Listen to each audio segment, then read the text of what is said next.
What is going on?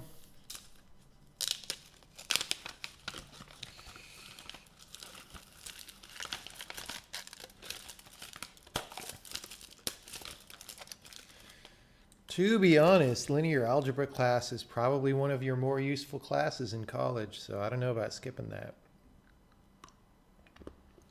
Now,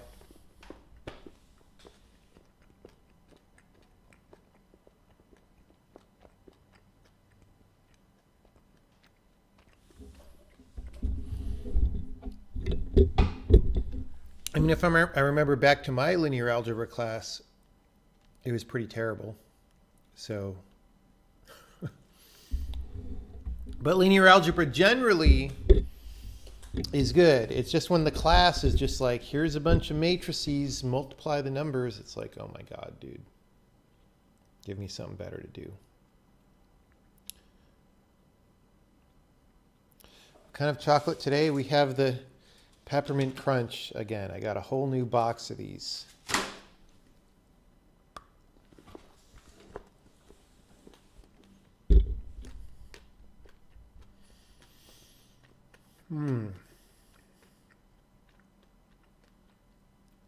Are pointers to arrays a thing? Yeah, I mean, you can have a pointer to anything. A pointer just tells you where something is stored. So why would you not be able to do that?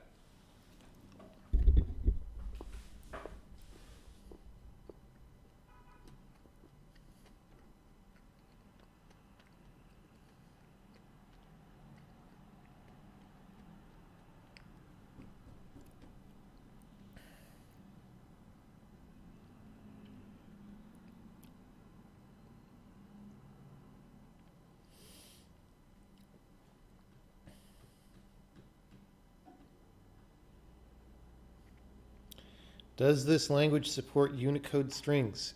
Put Unicode in your string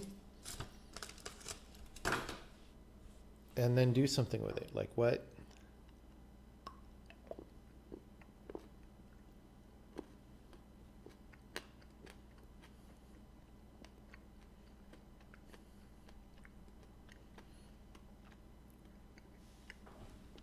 It's pointers. People don't know how to handle them. It's true.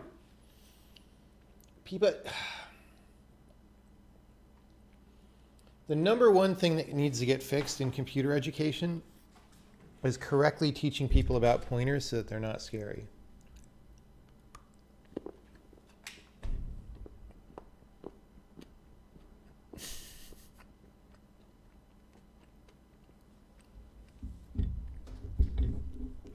Are we already on some topic? Not yet.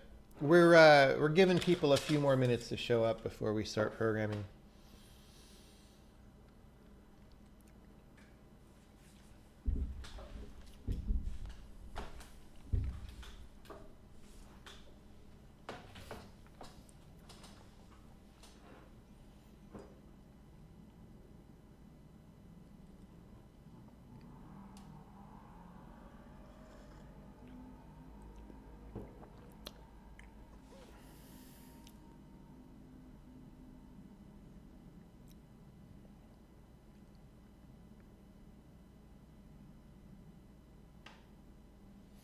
Your Korean teacher scared you with pointers, okay.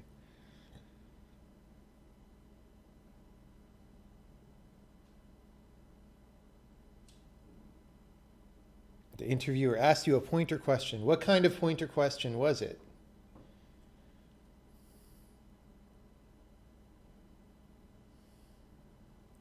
I mean, it's so crazy, dude. Like, pointers are so simple.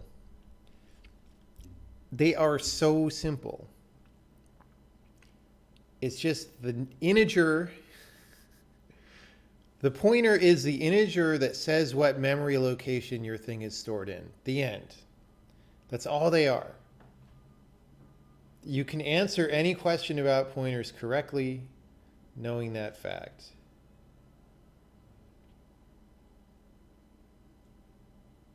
But people make such a big deal out of them.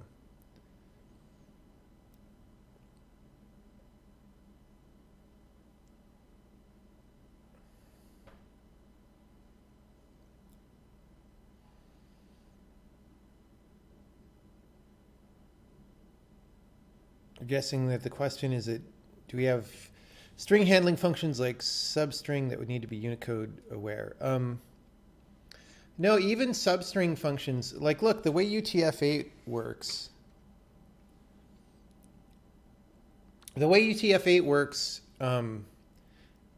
characters can only start between 0 and 127. So like the only case in which something like substring would fail is if you passed it an invalid substring.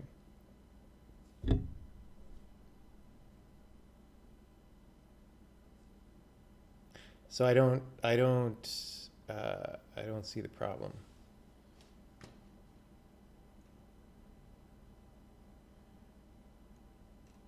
Can you make a pointer that points at itself? Of course you can. Like what?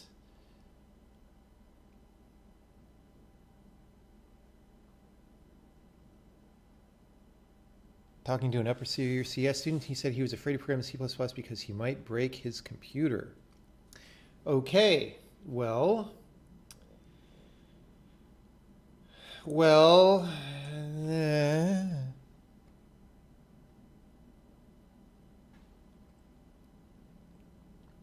was about how arrays and pointers work in C and writing off the end of an array to a pointer. Okay.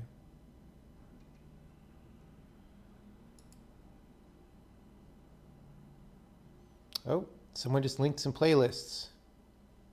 Cool. Let me open those in a tab so I can paste them to people.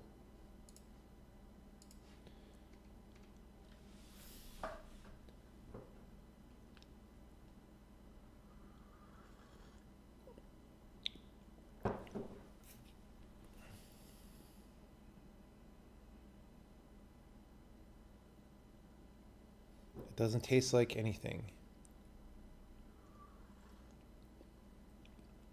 Maybe you didn't steep it long enough.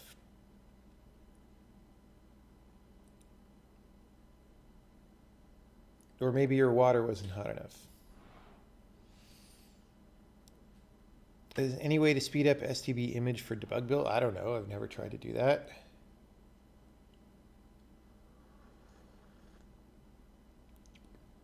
Just don't compile that file in debug.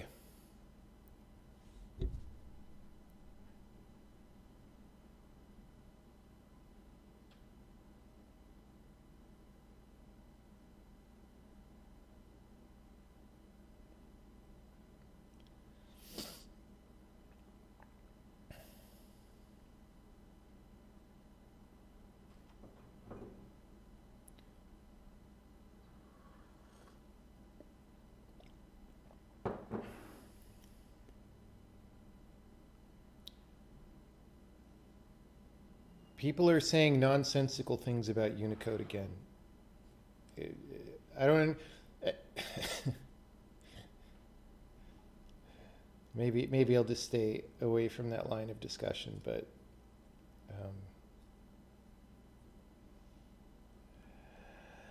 I don't know, man.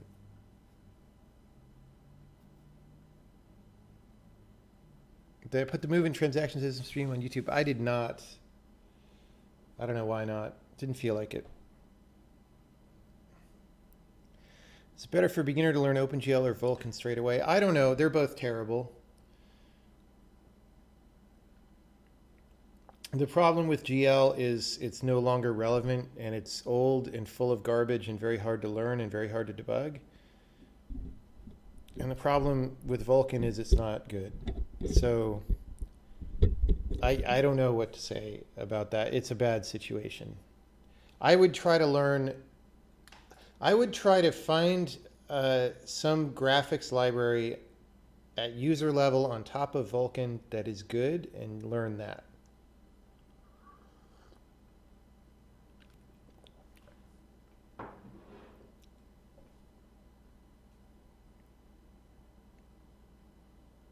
Various sanitizers on LLVM. Not currently. I don't have an opinion on them because I haven't used them enough.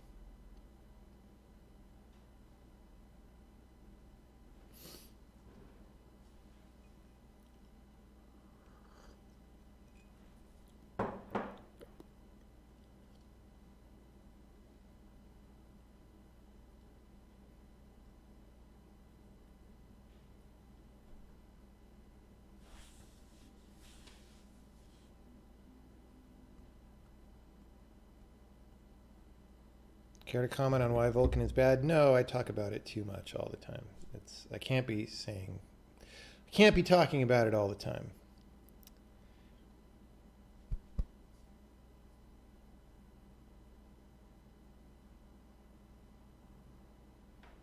As soon as you try to convert to and from lower to uppercase, what? What are you talking about?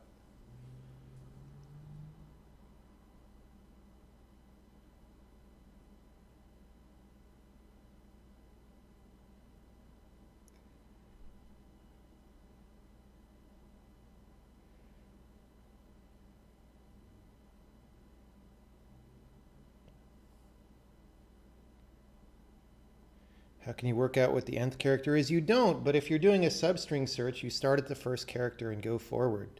Like, do you guys even...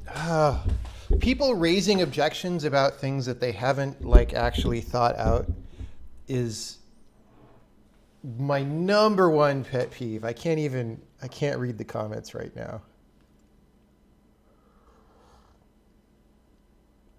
UTF-8 conversion table beyond ASCII. Well... I mean, at some point, so upper and lower case is a concept that doesn't even translate into a lot of languages. So at some point, you have to just define what the operation even is. That's a different thing. Do I have any tips on testing long-running applications, for example, something that might crash after 16 or 18 hours running? Well, I mean... the only real thing you can do there is, well, there's a few things. One is make sure that when it crashes, you have good information about what happened, right? So that you don't have to keep running it over and over and get one shot per day at guessing what was wrong. So that's important. Secondly, if you can, usually if something crashes from running a long time, it's because of the amount of work it did. So if it's a fast program, then you can make it do more work in less time just by exercising it more. So like for a game, you just down res the graphics or something and let it keep running.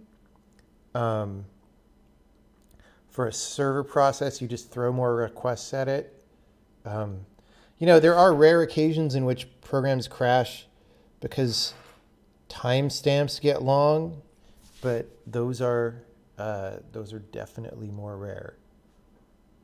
So you just do those things. You hammer on it and you see. And you also, like, what are the kinds of things that kill something for running a long time? Well, like memory leaks, but you can detect leaks much earlier than they would cause a crash, so you do that. It really depends, though. What made me switch from C to C++? I've been using C++ since 1996. I don't understand the question.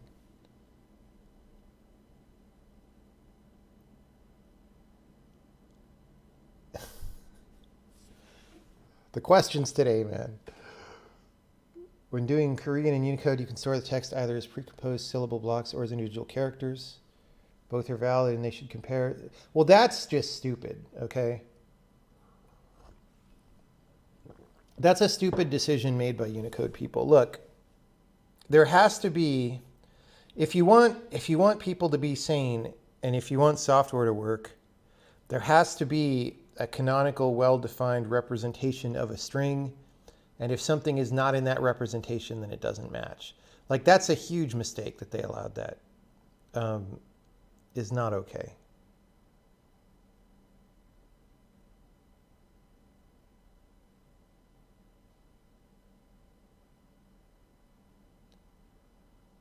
Have I fixed the memory leak? What memory leak are you talking about? Have I ever worked with linear programming optimization like simplex and consorts? Not really.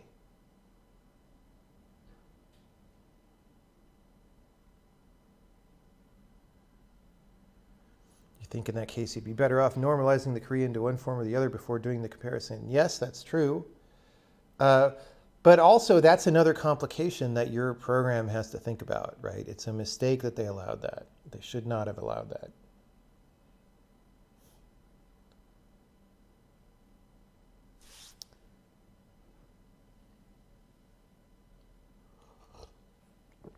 It's because I'm using a rather simple writing system and judging the world from that perspective. No. No, it's because I understand how computers work. Okay? I understand how computers work. It's fine to, for example, be able to type in the syllables and have them be composed into a block, right? That's fine. But that is something that should happen before canonical representation, all right? Or if you wanted to store the representation the other way around, okay? You could just always store the syllables and not store the block and have the block be recomposed at display time. That would be fine too. The mistake is allowing both of those in the internal representation. That's garbage. That's something for editor or display tools to do. It should not be in the representation. That is a mistake. It's like saying, hey, I could write English in cursive writing or in non-cursive, like individual letters. So let's put both of those in Unicode and let's make you have to convert back and forth. No, that's stupid. Okay? That would be dumb. That would have been a horrible mistake. That would have complicated software and made it very hard to get anything done. Thankfully, we didn't do that. Do employers care about your GitHub page at all? Probably depends on who they are. Also depends on if your GitHub page is good or not. Like anyone can have a GitHub page, so the question is not do you have a GitHub page, it's what have you done and is it interesting?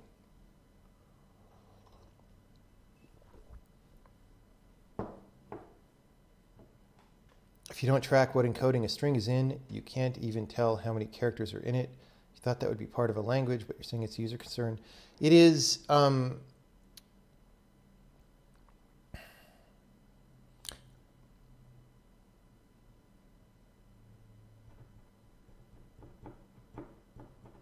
it is not a programming language level concern. I'm not sure what you mean by user in that question.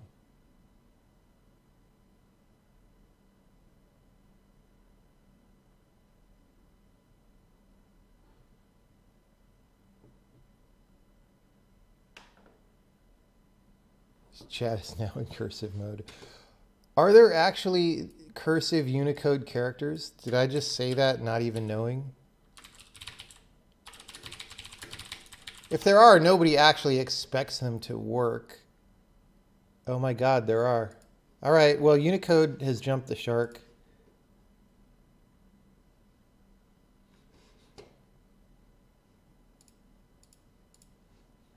But the point being, nobody expects, okay, certainly nobody expects well, I say this now, and I'm sure there are people who expect this, but like, you're not going to expect a string compare to succeed if you put in the word hello and then the crappy Unicode cursive characters for hello. Like, nobody expects that to come out the same.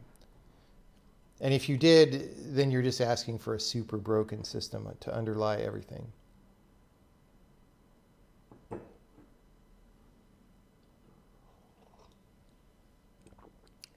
Good luck doing correct to lower to upper without a locale. Yeah, well, that's exactly why those things should not be low-level concepts. This is the thing. If we want computers to work, you have to have a simple core on which you can rely. And that does not involve operations changing if you set a locale environment variable. As soon as you're in that territory, not good things are happening, okay?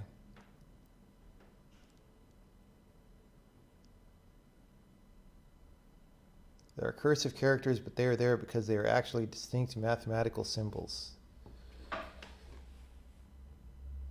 I don't know. That's not what... It's just special characters. Okay. If we want computers to work, big assumption. That is a good point. Okay, I've been going this whole time assuming that we're all on the same page about wanting computers to work, but maybe that's not how it is.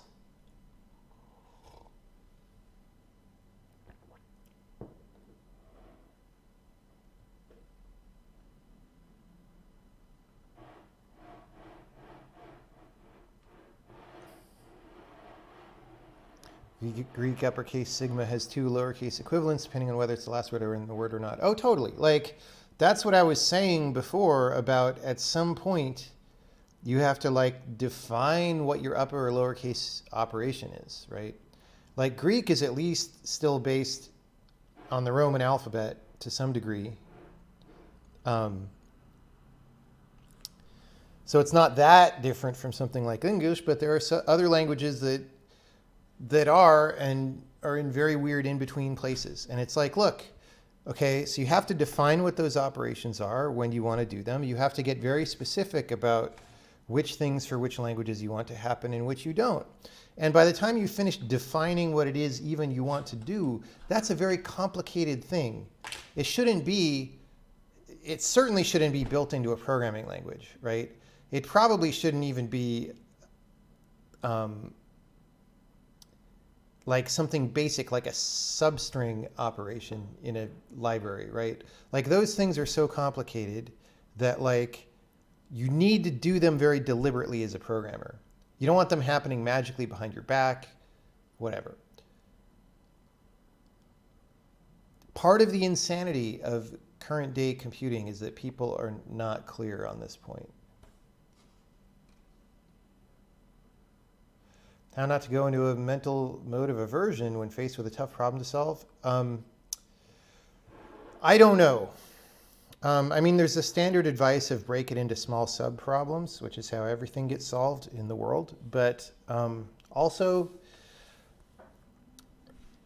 there's an advantage to having solved hard problems before and having done it enough and just knowing that this is just another one. That helps.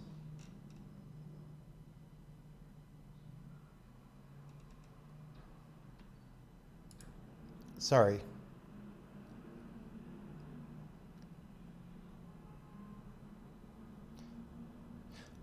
Yeah, I guess it wouldn't make sense to say Greek is based on the Roman alphabet. It's almost as if I didn't know that Greece existed before Rome. I guess the Roman alphabet is based on the Greek alphabet to some degree. Anyway, the point being that there's a substantial commonality. There's a historic commonality between those cases.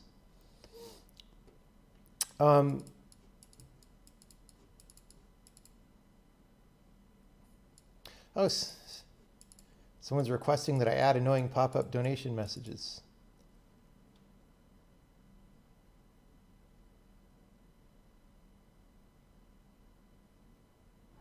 All right, let's start programming. Let me adjust my temperature in here.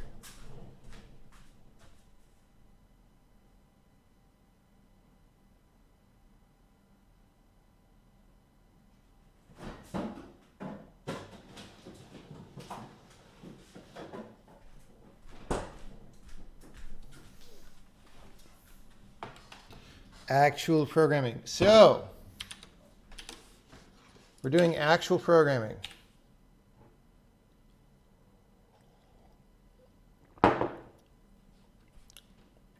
So we're working on this movement system, and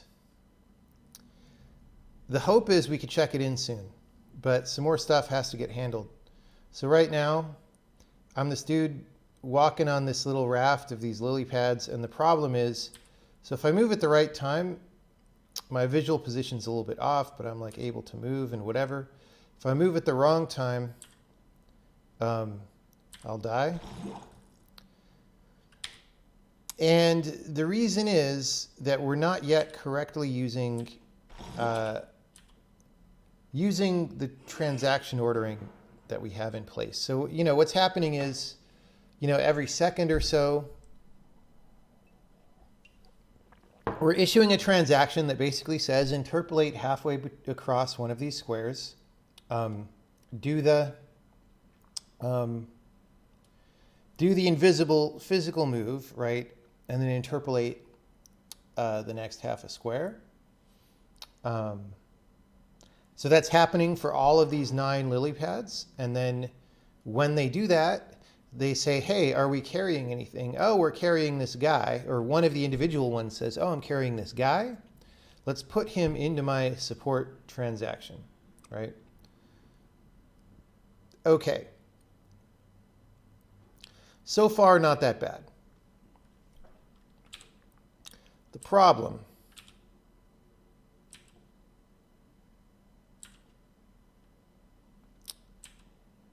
I also don't know why my guy moves too far to the right on 6. He like gets carried too far somehow. That's a different thing though.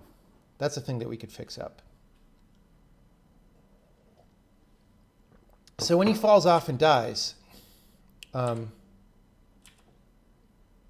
try to make that happen. There we go. So when he falls off and dies, it's because the transaction that we schedule for the guy moving says, oh, there's a lily pad on the ocean square to my north. And so I'm going to go there. I can go there, so let me go there.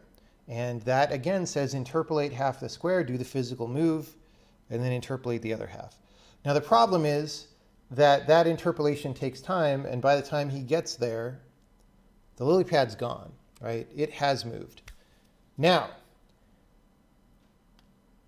that's fine, though. This is all part of the plan because the reason we were implementing this relatively involved transaction system is so that then we have all the information about what's going on in cases like this floating around so that we can do things with them, right? And so now is the time of like starting to use that information in useful and appropriate ways.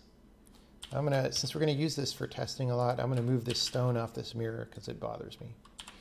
There we go. So there are at least 2 different ways to handle this problem, right? So our first goal is I should be able to run around on lily pads and never worry about falling off. It should be 100% completely reliable because otherwise the game is going to be super frustrating, right? Now, it might be totally reliable. See the way that I walked south and, whoops. I walk south and I'm visibly off the center of the lily pad. That's a secondary thing that's a lower priority to fix, but that we also want to fix today. But the highest priority thing is I should just be able to walk around without accidentally falling off like that.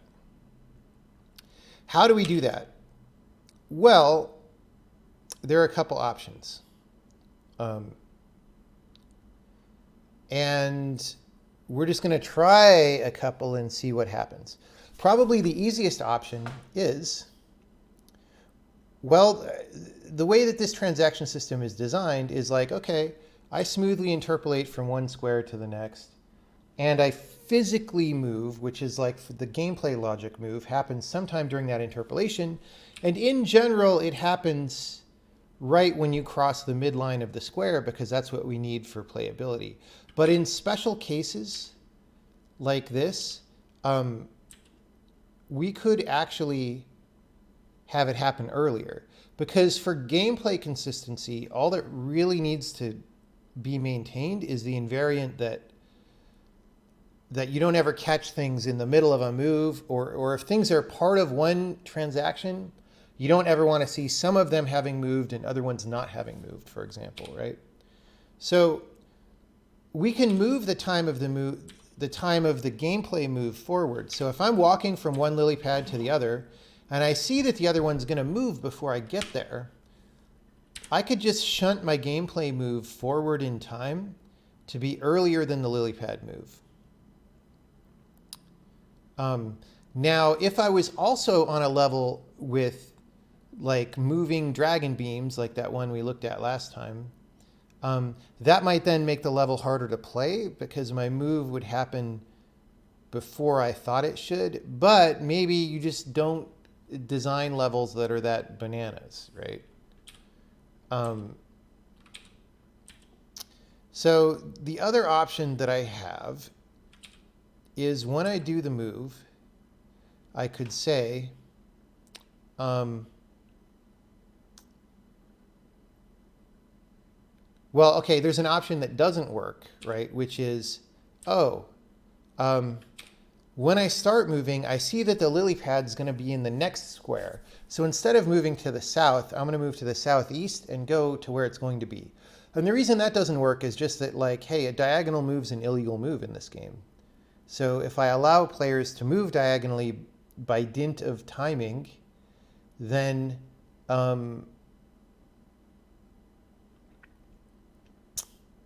that's no good, right?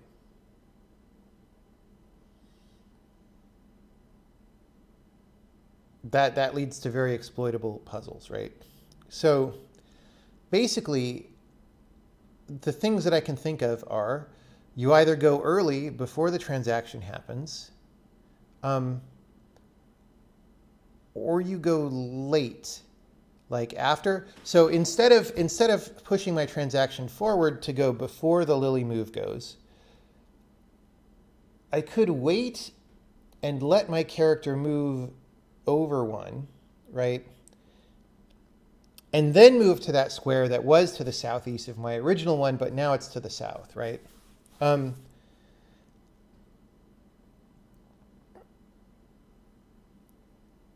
I can certainly imagine. I was going to say that I could imagine that the strategy would be to do one or the other of those things based on what the time constraints look like. Like if the lily pad move is going to happen really soon, you really would rather wait on that move. But now I'm thinking, actually, that's always the right answer. Like maybe you don't ever want to rush. Like the thing is, programming wise, for me, the easiest thing is to rush the transaction sooner. Like I see how to do that without any extra real complications. Making the transaction wait a little bit longer is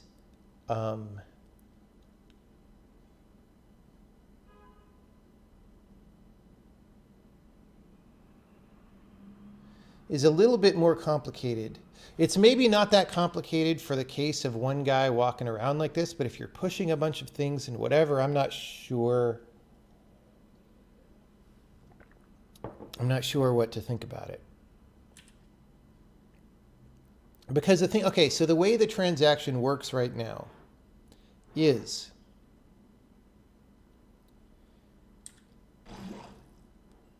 we store the target square in world space of where you're going to go.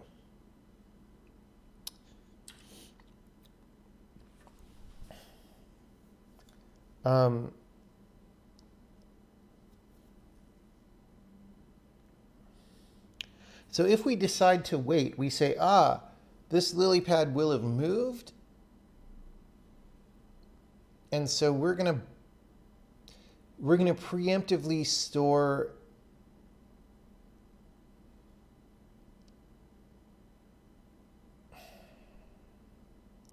I guess that works. I mean, I feel like, I feel like we're asking for trouble with that.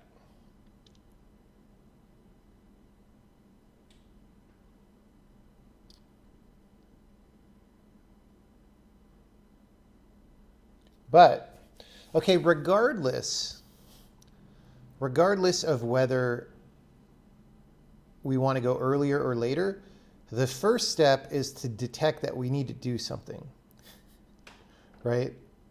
The first step is to detect this case when we're going to fall off, and put some. I'll detect that, and I'll put something on the screen 100% of the time, like, oh, I'm going to fall off. And once we have that working, then we can decide what's the best way to deal.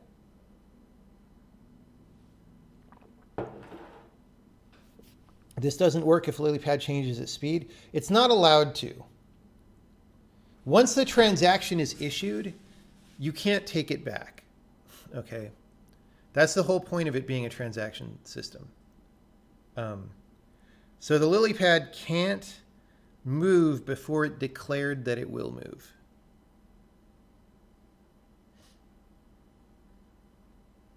So you would compute the effects of a transaction only when it happens and do only a rough estimate at the start of interpolation. Well, no, okay. So that's already how it works. The way it works is there's a visual representation of things that are happening, and then there's a gameplay representation. And the gameplay representation is sort of an invisible state that is quantized to a grid at all times. So if I'm this green character up here, as I move around,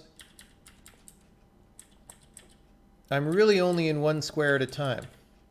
We're still having some kind of movement jitters here that we're going to have to deal with. It looks like I'm going smoothly from one end to the next, but I'm actually, for gameplay purposes, only in one square at a time, right? So if I'm going to drag this mirror, it looks like it's moving smoothly, but again, for gameplay purposes, it's just in one square. So that has been the way that the game works since it started. The transaction system that we're doing now is to give us a more robust way of making very complicated sets of changes happen simultaneously in a way that we can reason about it and that we have the information visible about it and can take action about it.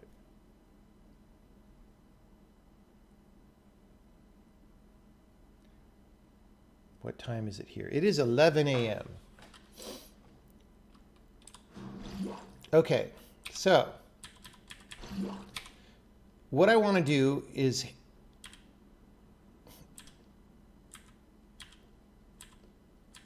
I'm going to print the string oops on the screen anytime I think that we're about to fall in the water off of these lily pads. Every time I think the red warrior dude is going to fall in the water.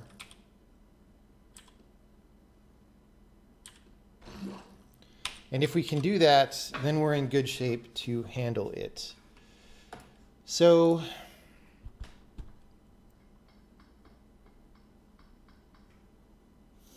and I want to do this, I could handle this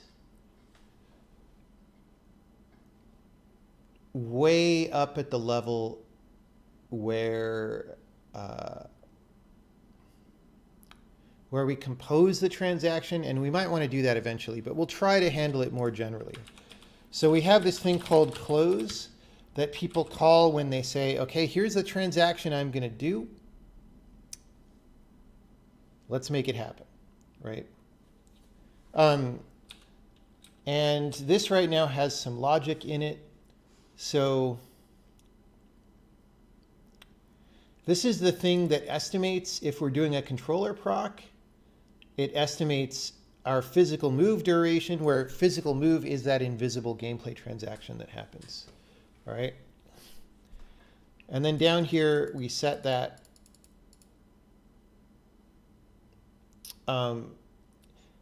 So now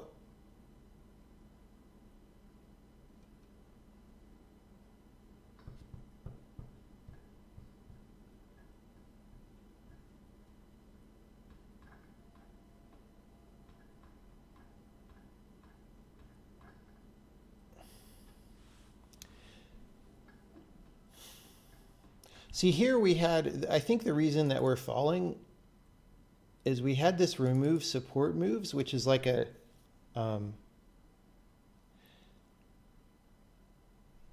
me see what that does. I think that just says if someone is supporting me, make it stop supporting me, which is a reason why we would fall off. And so I think we want to disable that now maybe and turn it into something else. Okay.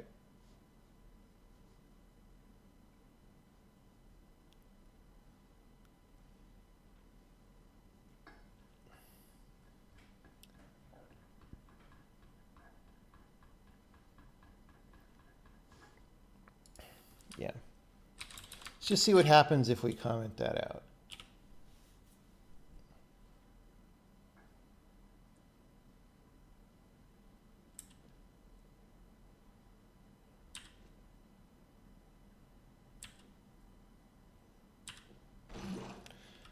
Approximately the same behavior.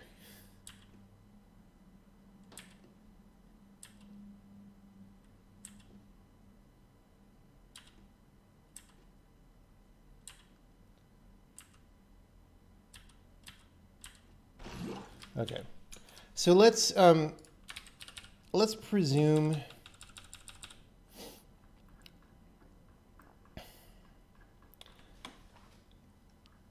that we don't need this.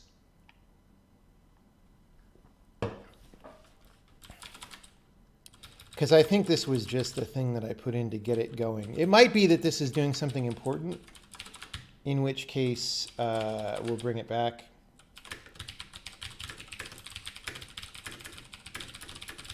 But I don't think so. Like the whole... Oh.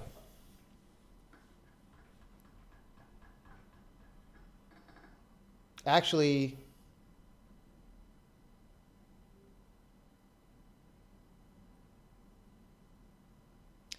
Actually, yes, we do want this.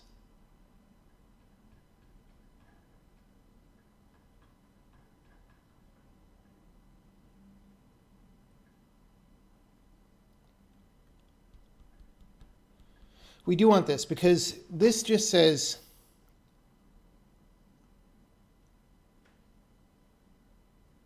it needs to be more sophisticated than what's happening, though. Like this just says, hey, I'm leaving the thing that was supporting me, so that thing shouldn't support me anymore. But we only want to do that for within the window of time that we've determined that we need it, which is what we're about to do. So when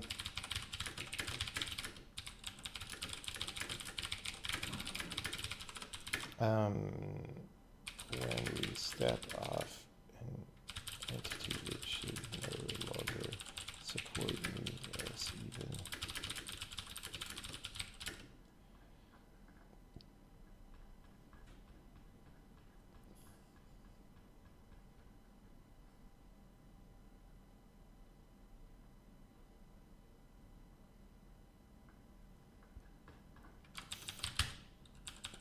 Okay, this is going to get complicated to think about.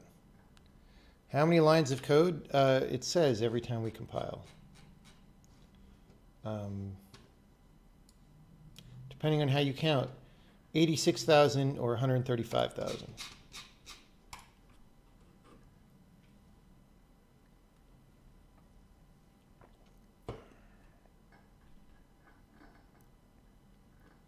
Shouldn't the motion of the guy be additive to the lily pad?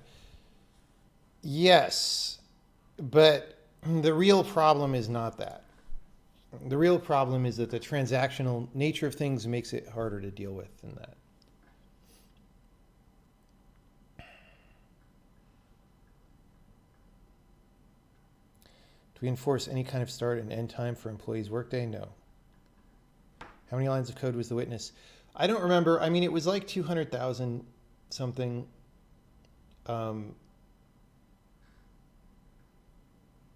But again, it depends on how you count, and I don't remember how we counted.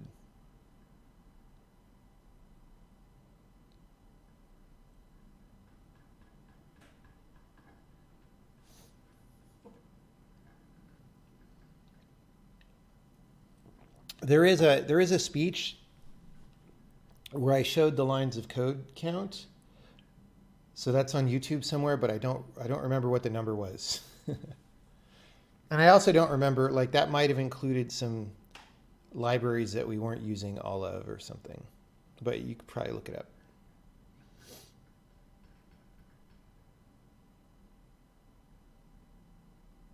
How does this system affect stepping from one moving object to another? Well, I mean, that is what we're dealing with.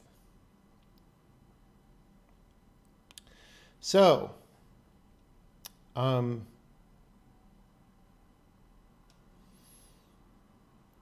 here we want to detect the situation that is going to happen. So up here, if our first move is a controller proc move, we just set this variable. So we're going to check this variable. We're going to say detect any situation where our supporting entity or a mover's supporting entity will move before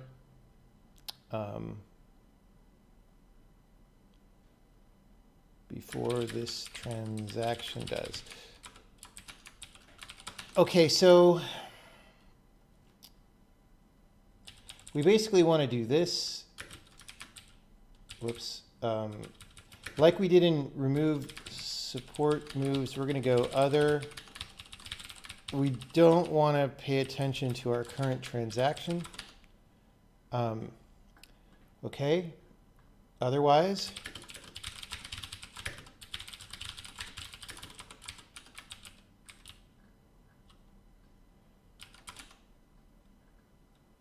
we look at all the single moves, and we're going to say that we know what the support ID is.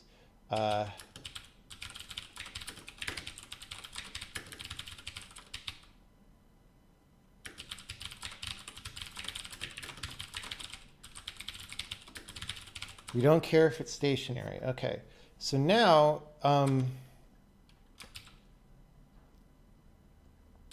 if we're down here and we say, well, what's the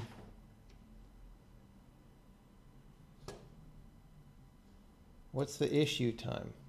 So this float 64 issue time is totally ordered among all the transactions. This probably shouldn't be a float. We probably should have like an integer order ID or something, but that's something we could make more robust later.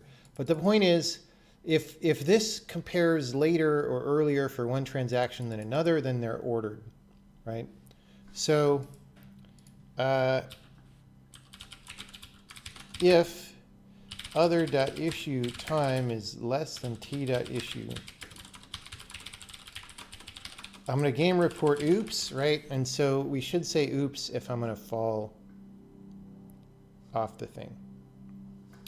This says, look, my guy is supported by something, and that thing is going to move before our transaction is going to happen. All right? Well, what's this support ID? Well, so first we have to get back our mover.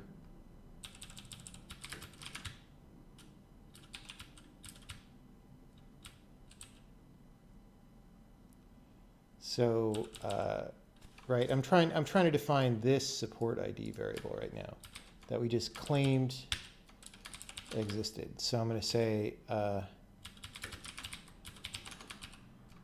we have an entity ID on that, so we're getting the entity struct from there, and we're going to assert that that's not null because it really can't have been, and then we're going to say support ID is e dot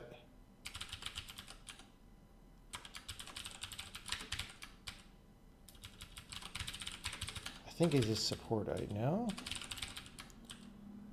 Supported by ID.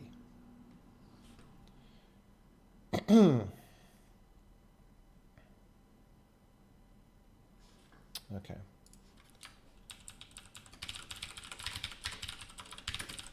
And if that's 0, then we don't need to do any of this. All right. Now, actually, this is not everything that we need to detect, actually. Because, so right now we're just doing the situation of walking around on one set of lily pads, which is definitely, we need to handle that. But also, like, hey, we could be stepping off of something solid that's not moving onto a moving thing, right? Or you could be stepping off of a moving thing onto something that's not moving, right? And so we actually need to handle two different cases. This is only going to detect the case that the thing that we're on currently is going to move before we move, okay? We're also going to need to detect the case that the thing that we're moving onto is going to move before we move. And we'll think about that, but let's get one thing first. What did I mess up? Manager.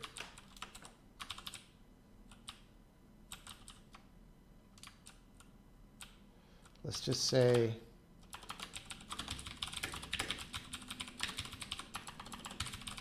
like that.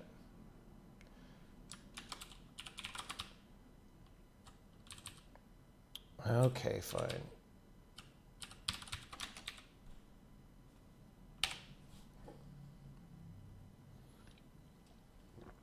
Other single was a pretty long name. All right. So let's not die. Wait, it said oops and I didn't die. Okay, that's bad. Let's die. So maybe it just says oops 100% of the time and I really screwed up. It sure seems that way. It at least doesn't say it when this guy moves around.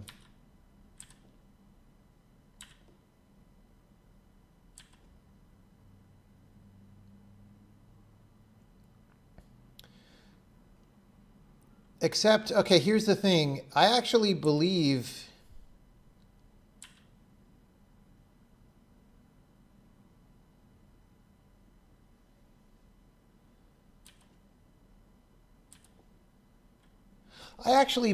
that printing oops every time is correct.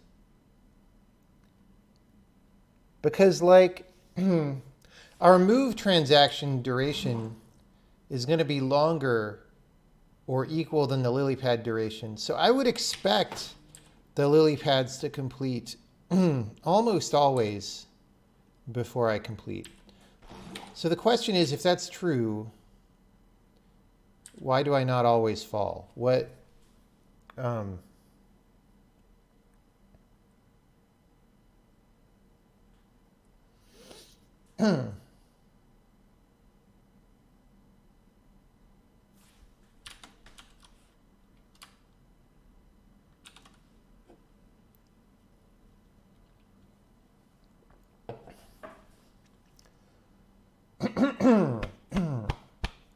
Why am I not falling into the water more often? That's the question that I have.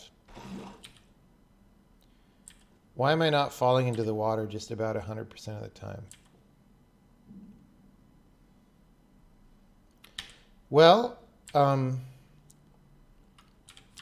we can set up a debug build here in the debugger, and we can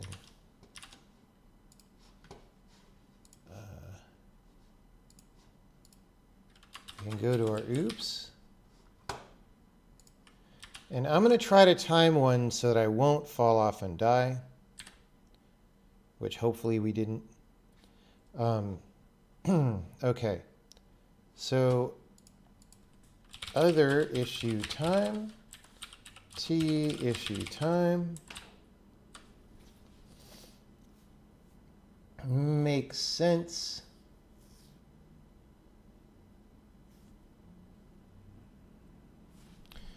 The lily pad move is this.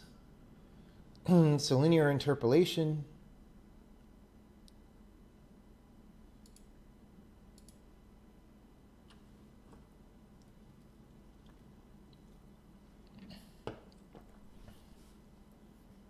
I don't see anything objectionable there.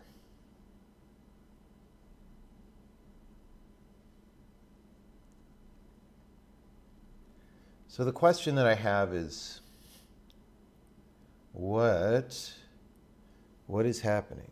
60% of the time you fall every time.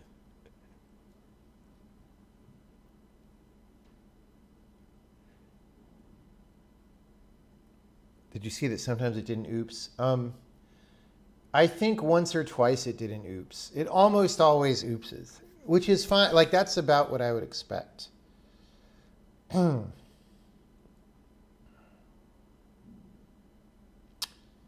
Like, why does it oops and then we don't die?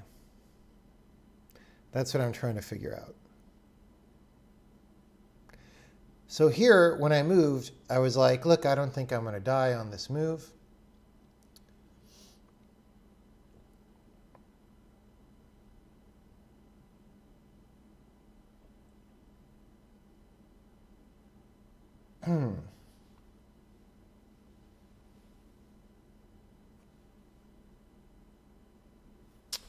Let me look at the entire other transaction, because we should be...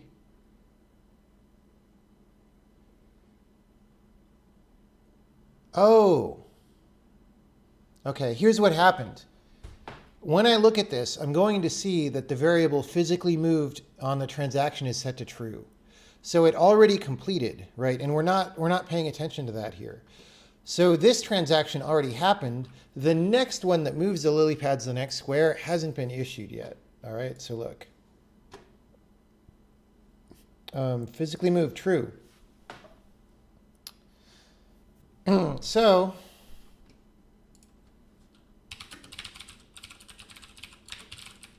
actually,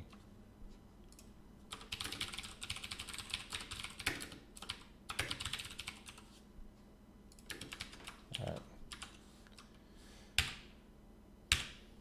Always think about your program.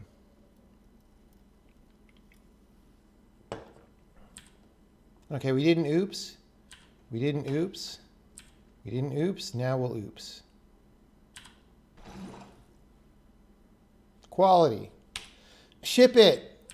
People will appreciate this game. Like, okay, I fall in the water and die all the time, and that would be frustrating, except that the programmer said oops, so I know that it's okay. Right? It's like when in a movie somebody makes a joke about how that was a terribly convenient accident that just happened that's very low probability that allows us to do this thing. That makes it okay when the writers say that.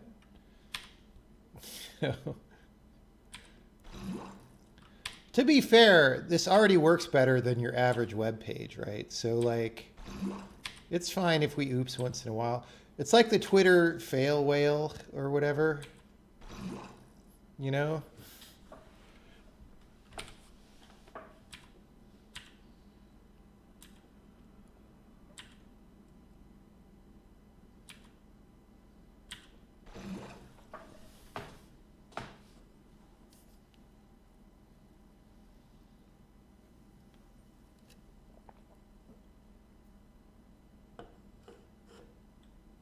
Looks like the guy doesn't move on the lilies. He moves to the closest stationary rectangle. Yeah, basically. I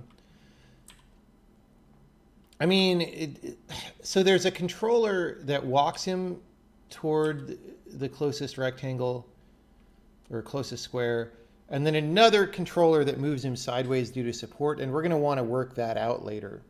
But that's just all the visual position stuff, which is not even, like, we're trying to solve the gameplay position stuff, which is what's causing him to die.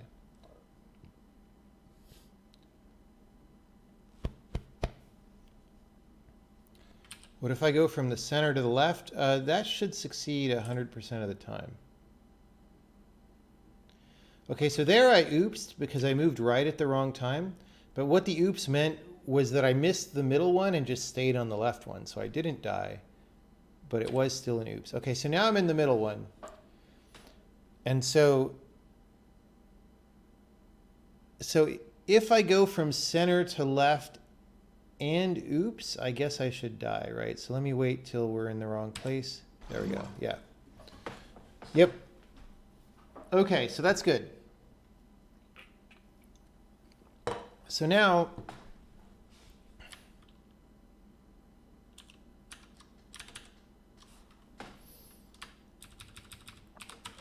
let me just do something here. Because we're still closing this transaction, we can change our issue time. So I'm just going to say go 1/100th of a second before this other issue time. That is not, like, what you really want is some very strict way of saying that these transactions must fire in this order. Like, if, you know, we were mentioning in the pre-stream, hey, sometimes programs don't work that well if you let the timer go for days. This is a double, so it would take a long time, but at some point you don't have enough precision for this to actually be less than that, like, right? So you would really rather have an integer issue ID or something. Anyway,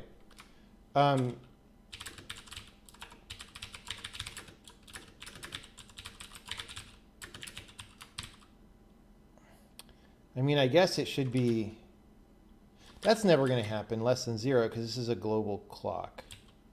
We're just going to say that. That should be fine. Okay. So, hey, I oopsed, but I stayed on. Yeah, baby. That's good. So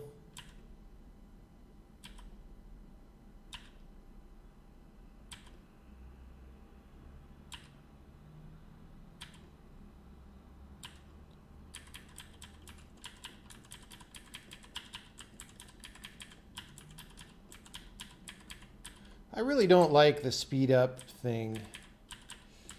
Ugh.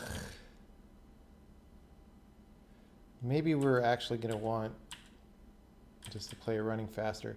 Yeah, so now it should be totally robust that I could just hammer the keys and we never die, which is great. We're still... When we try to run at too high of a speed factor, we're losing frame rate, which is not really something I want to worry about right now.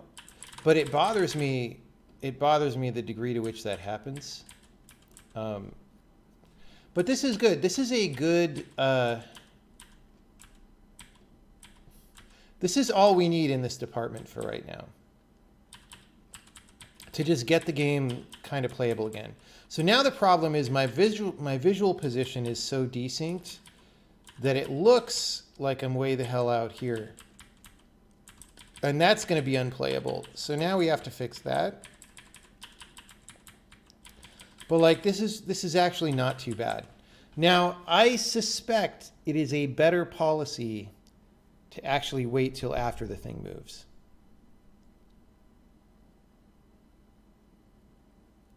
In fact, I almost guarantee that that's the better thing to do. We're just not going to do that yet because that's a swap-in replacement for this. Can you highlight the tile you're at gameplay-wise? It's not super easy to do that. I'd rather just fix the problem. So right now, see if I go here, if I try to go left, I'm pushing off. And that's not good, right? But that just means I'm actually one tile more to the left than it looks like. So if I go right, I can go one off, right? So, and that's just because the thing that's doing the carrying code just adds a little bit of a delta to your position every frame.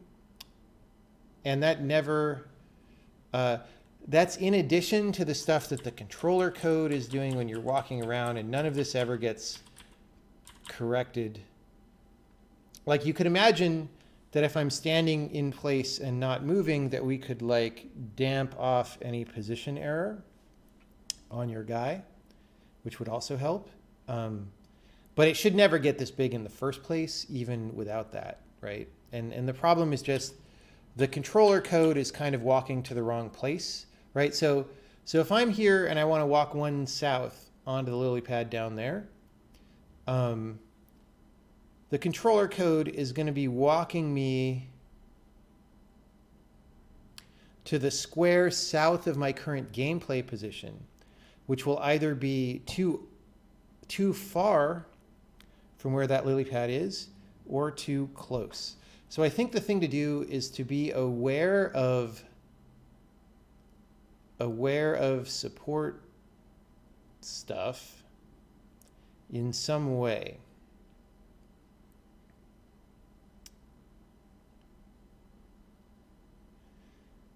And I think the right way is to know what you're stepping onto and go toward that.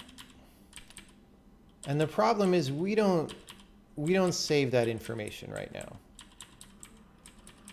So when you're going to make a move, we say, hey, can you go? And we have a function called can go, and that function says yes or no. And if you can go, then we authorize the move. And I think that can go even now returns that if the reason you can go there is because something would support you, I think we even return that supporter. It's just we don't do anything with that information. And so I think the next step is let's put that support information into the move struct. And then see how I walked south and I almost went visually diagonal there? It's just because I walked at a weird time during the cycle, right? So we want to get rid of that kind of a problem.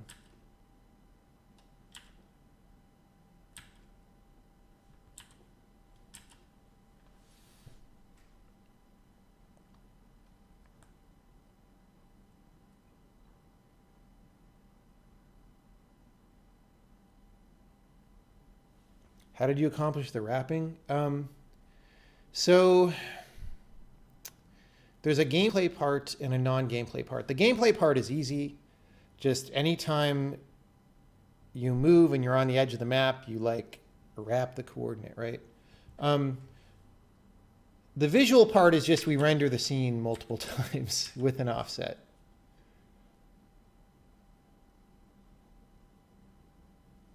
Currently it snaps to world tiles and not the lily pad squares. Yes, okay. Yeah.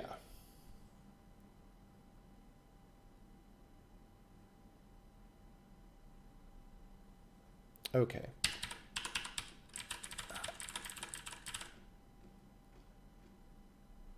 I really don't like that frame rate hit that we take. Let's not worry about it. I was going to say let's do a release build and see if it happens, but no. It might also just be outputting all this text to the console sometimes. Console is really slow on Windows. All right, we're going to take out the oops for a bit just because we don't totally need it. It's great that it's there and that it works.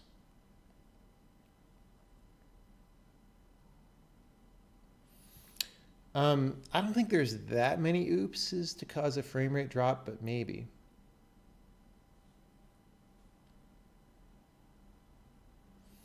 Okay, so we want to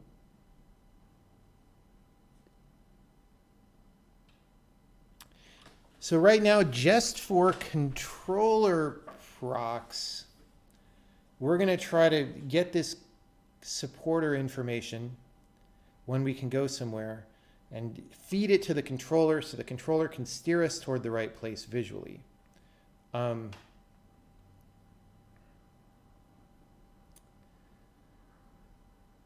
It's a little bit, I mean, we're probably going to want to do that for things that you push also. That's a little bit of a weirder case. So let's just do one at a time. So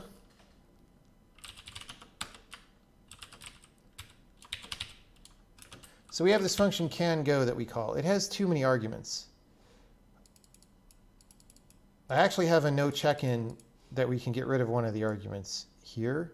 In fact, we might even be able to get rid of more. Like, I'm pretty sure this transaction ID is no longer used. Let's see. Yeah, that's not even used. So let's get rid of that parameter. But you notice one of the things that we return is this mobile supporter entity. And that is the information that we want to give to the movement system. But first, let's delete things because we like deleting things. Question is somebody passing that parameter? Nope. All right, well, that was easy.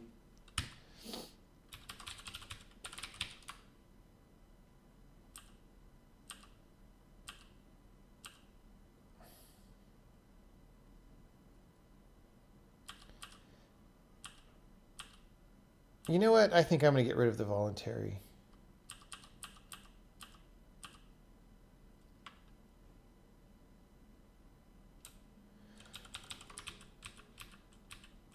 And we'll make sure that that didn't break something.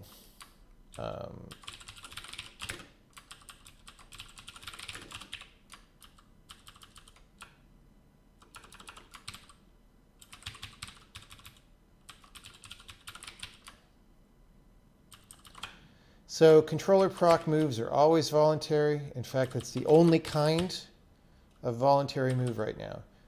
So that's redundant because this is a linear interpolation move, so that's not voluntary.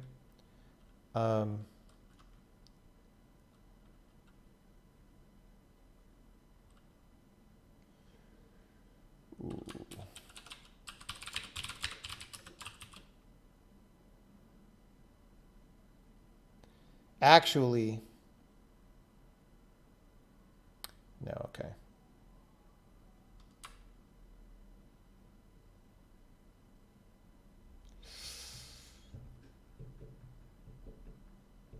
Okay, this is, we can't do this yet. You know what? Okay, hold on. Undo, undo, undo, abort mission. Okay, the reason we can't quite do this yet is when we get a move info for anything, we're assuming if it's a person that it's a controller proc move, which is not what should happen when a person is pushing another person.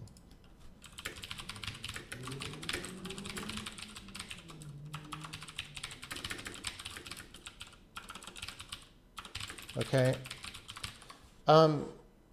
But we do that right now. So this voluntary actually does contain some additional information. We want to get rid of it. We will be able to get rid of it. And we could do that right now. It's not that hard. It's just I don't want to divert from the main mission of like getting our visual position better. So, yeah.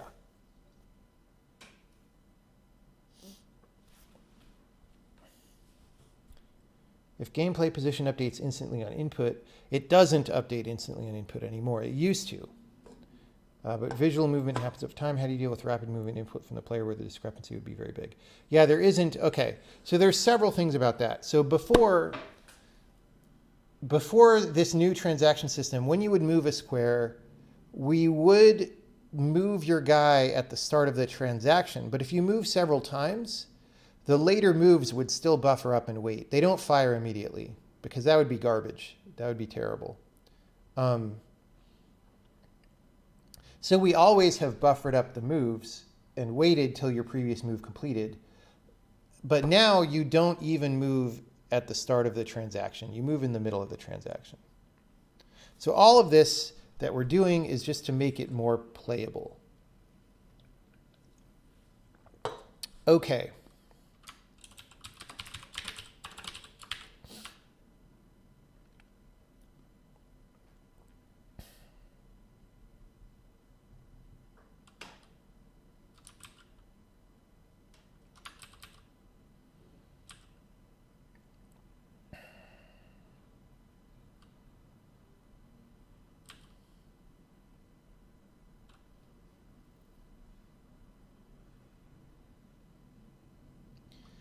Okay, so this, I think, is the normal, yeah.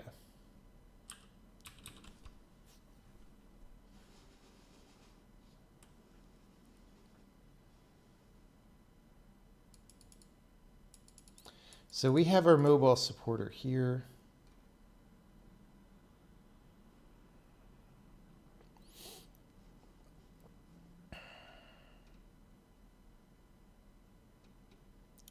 Ugh, dude.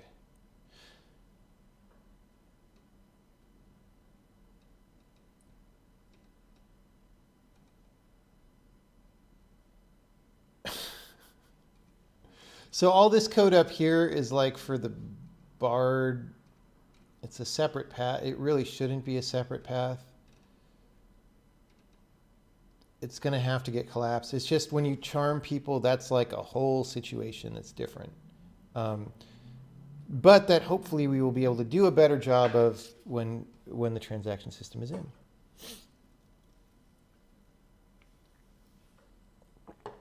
Party co-op mode. That might be an interesting game, but we gotta finish the single player one first. Okay. So we get our mobile supporter. Do we use this via teleport at all?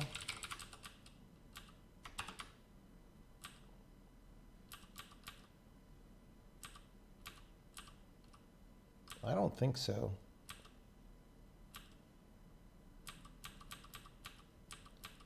I don't remember why we wanted that. I guess we're using it here. But we know from the move type. So I think that's redundant.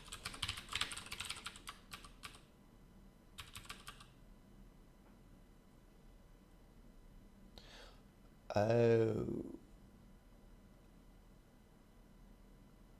So is supported.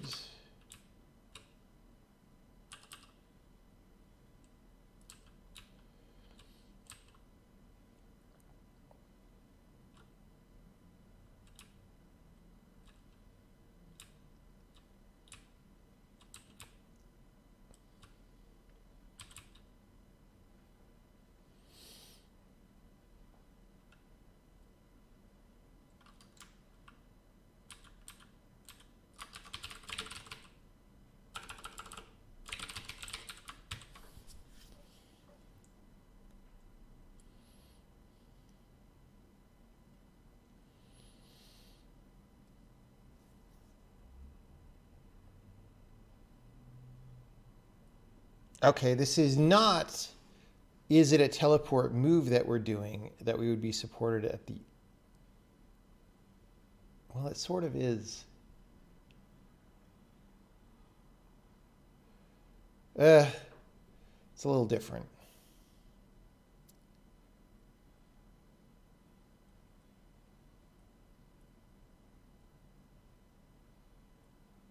Anyway, we'll leave this for now. This is a complicated gameplay scenario that certainly doesn't come up in the test case that we're doing right now, but that we will want for the entire game. Okay, so we have our mobile supporter.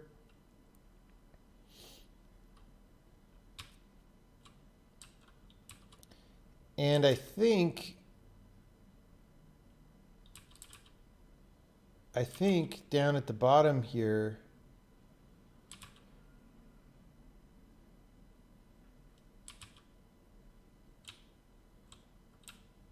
we issue the transaction at some point, right?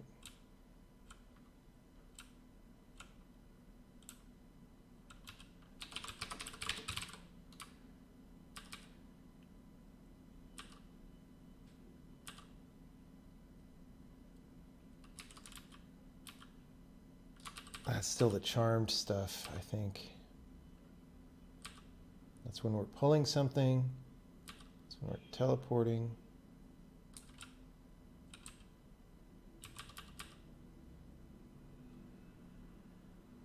That's when we're pushing things. I must have skipped past it.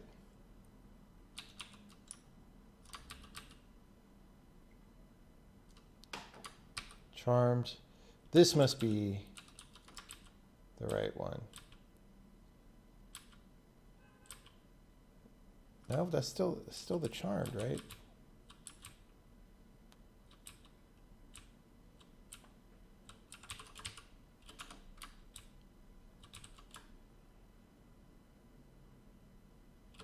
Oh, yeah, that's still the charmed.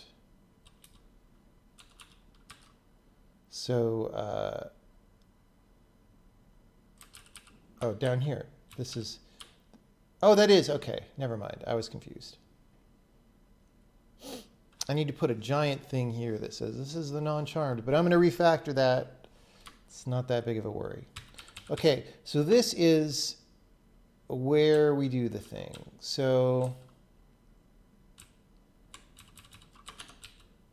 I'm just going to say info.mobilesupporter ID is mobile supporter.entity ID if mobile supporter. We're going to put that right up here. No check-in. Make sure all movement cases do this. Okay, what is mobile supporter ID?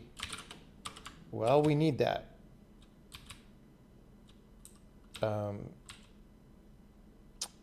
So that's going to be on this single move structure, or on move info, I guess. Yeah. Look at all these fields. All these fields. Mobile supporter ID. Okay. Let's just compile that. Let's just run it. It's not going to do anything different yet. We're just running it to run it.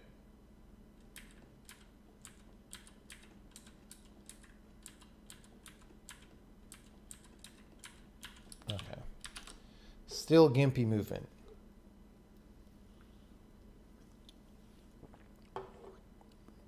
How does a guy's gameplay position update when he's on a platform? Well, the moving platform, when it issues its move transaction, says, am I supporting anyone? Then put support moves for those guys into my move transaction.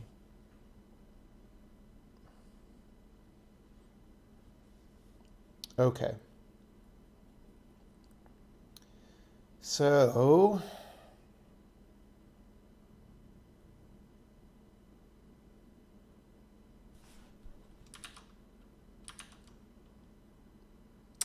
let's use this.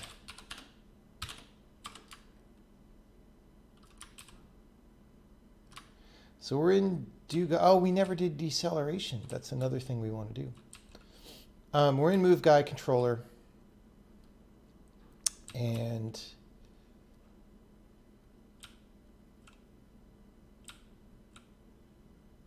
here's where we figure out what's our new position. And we base that on the visual end. All right.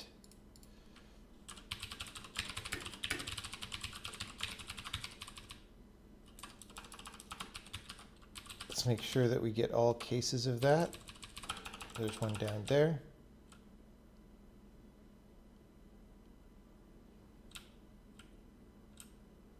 Okay. I'm not sure how that's going to interact with our new delta slowdown stuff down there, but we'll think about that later. Okay, so we make a new visual end. Why? Because of the following. So if single dot mobile supporter ID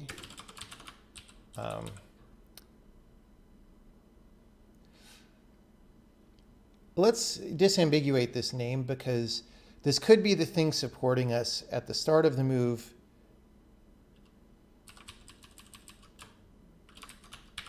I'm going to call it target mobile supporter ID.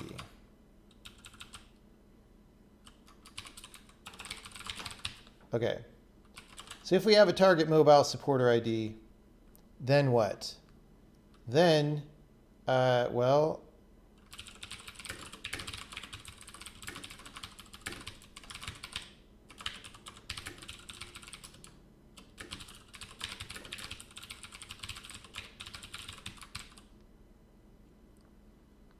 I mean, should we be walking toward its current position or should we be walking toward its target position? I don't know. I thought we just changed this. Target mobile support. Oh, that's in move info.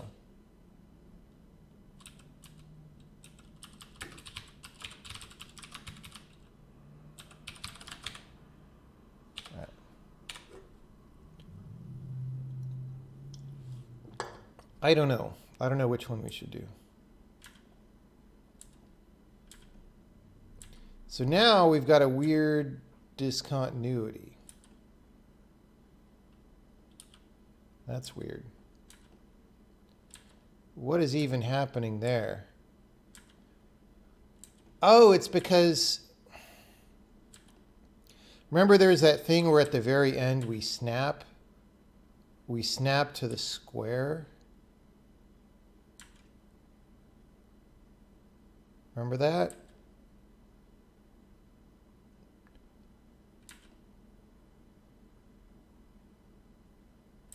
So right when we finish the move, although it doesn't quite look like we're snapping to the square exactly, but that's definitely what that is. So if I go down here,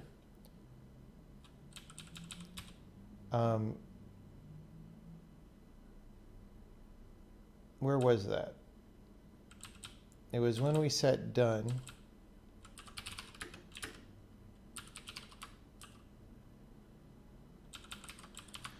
So here we were setting the visual position to be the visual end on the single move, which again We could just set that to be the supporter's visual position.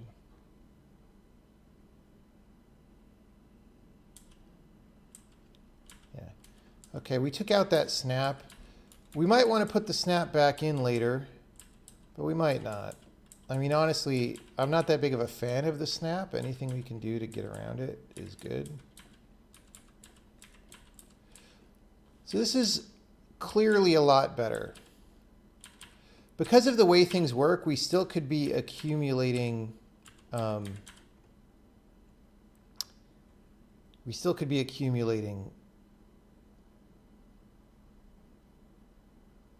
residue over time, but it looks pretty accurate, just not counting small errors, right? Like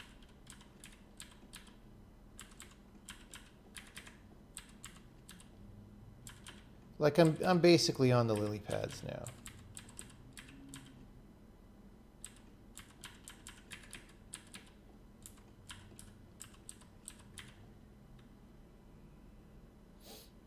Movement is finally fixed. Well, not for all cases. Not for all cases, but like we're gradually expanding the set of all levels that we're correctly handling again.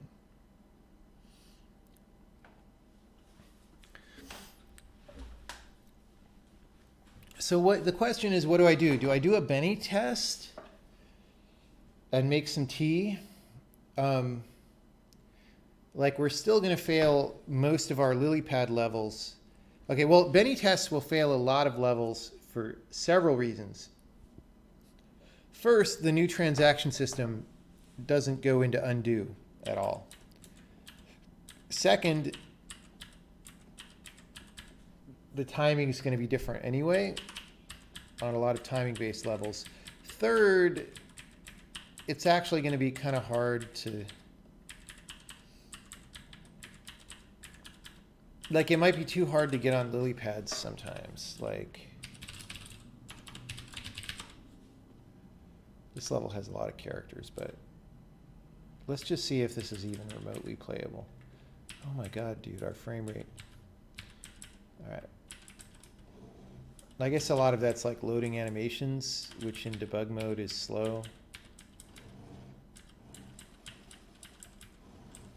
All right. So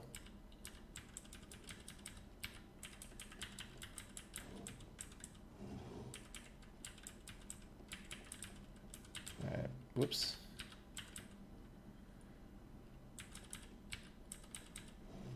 Whoa. What happened to her? Hold on.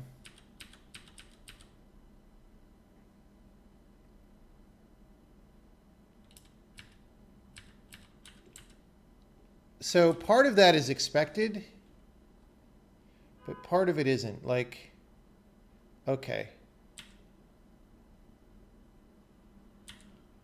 Okay, this is weird. So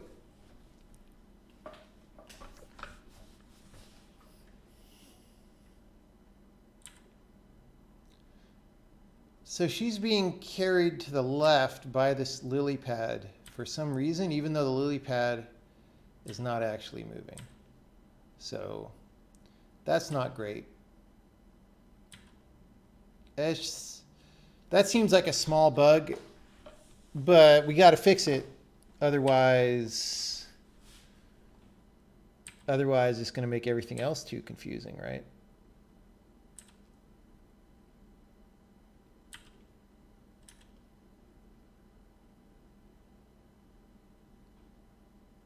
It's expected, ship it. Yeah. Well, certainly there are lots of indie games for which that would be true.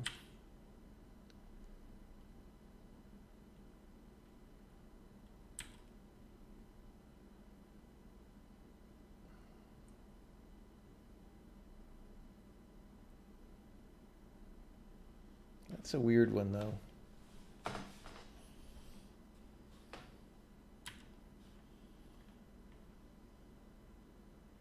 That implies that there is a real basic mistake. All right, well, let's set up A very simple test. I mean, let's not mess up this level.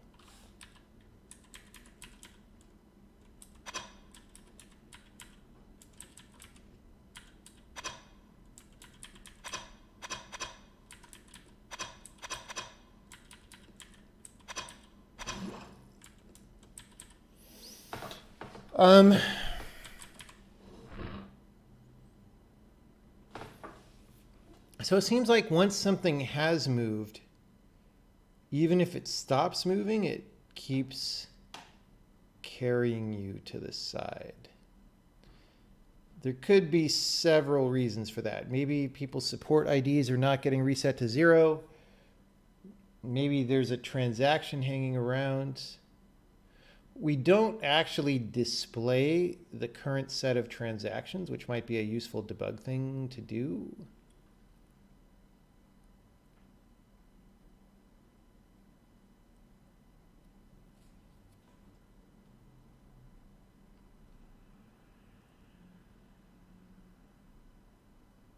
Anyway, let's make a new level. We'll save it as move test. Gonna get rid of all the characters for now. Gonna get rid of, well, let's not get rid of all these things, but get rid of this second level stuff and this and that, and get rid of a lot of this. Okay, put that over there, put a dude there, and let's get rid of all this ocean flow, except for one square, which was going to be there. It's going into the land. Actually, okay, so the case in the other level was we had a lily pad in water like that, but let's not even do that. Let's just have it be here. It's not moving at all. What happens if I step on that? It's fine. Okay. Okay. So now, what if it is moving into the thing? That's fine too. Okay. So what happens if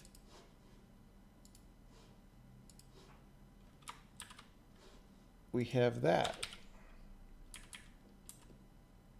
That's fine too. Ship it. I don't see a problem.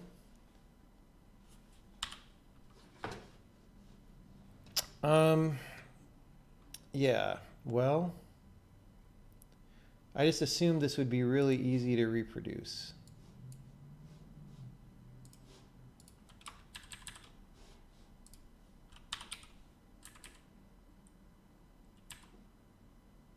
There we go.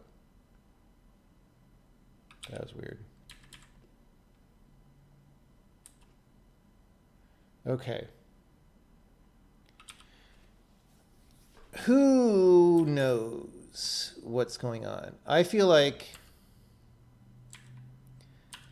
maybe there's some transactions happening that shouldn't be happening or something. So I think we will want to display the current transactions.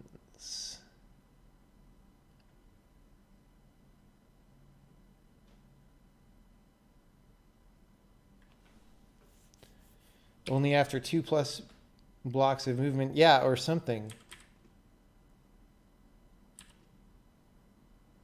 Oh, wait. See, if I wait a while to get on, then I'm fine. But if I get on before it arrives, see? If I get on,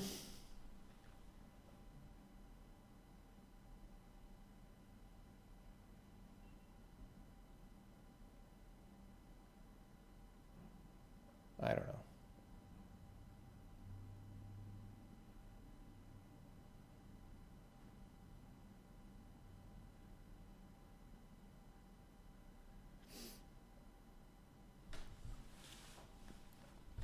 Okay. Anyway, it doesn't totally matter what the cause is right now because it's just a thing I should do since this transaction system is going to be a big thing.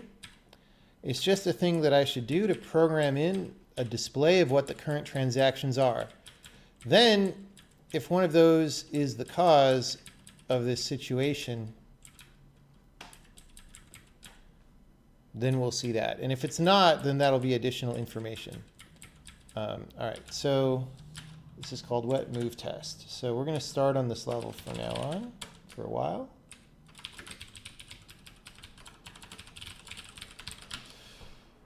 Now, what is...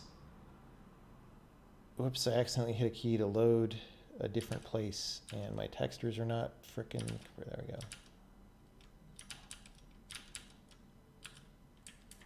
It's all green now, for some reason.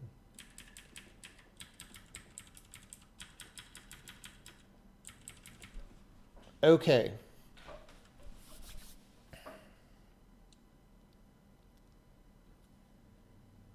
Move test. So I think we have some debug screens hooked up.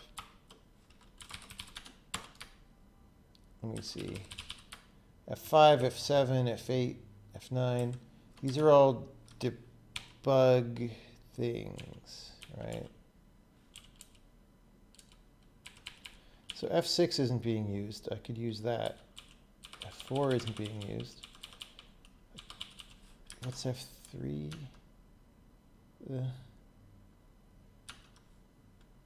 So the function keys are all debug modes.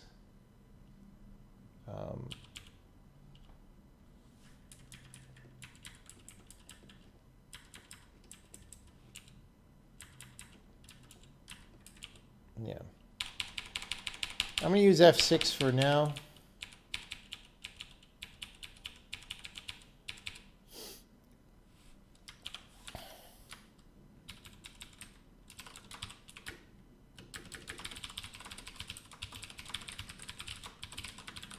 All right. Where are these defined? Toggle debug mode in player control.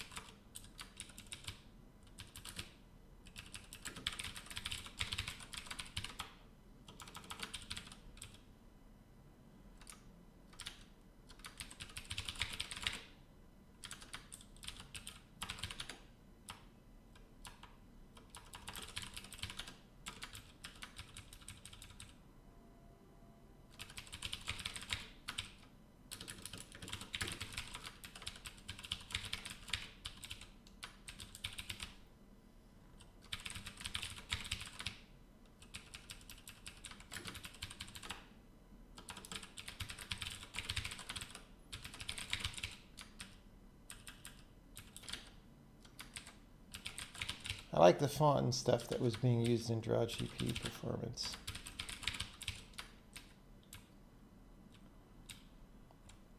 Oh, it's just using the same. Okay. All right. It's fine. It's just copy and paste from all my stuff. So,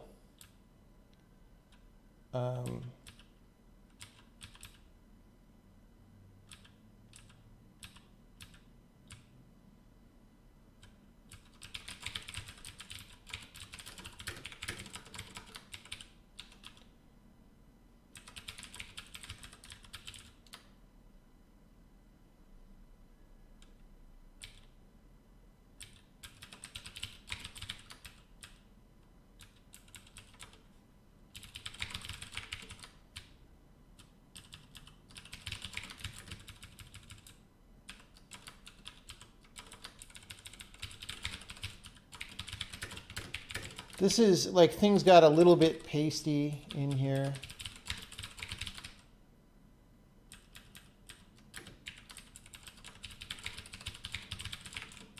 So we're going to fix that.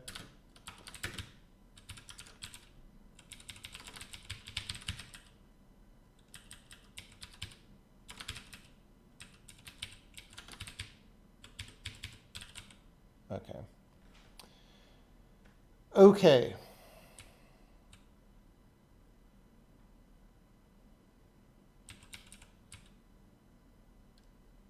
We're just going to copy all this.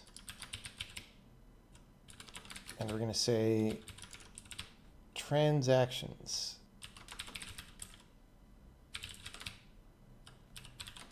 All right. Effect. I thought I copied my effect flags. Did I just delete that? Whoa, whoa, I'm putting these in the wrong place. What am I doing?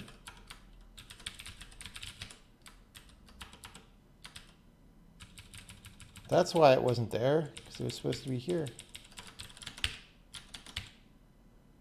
All right.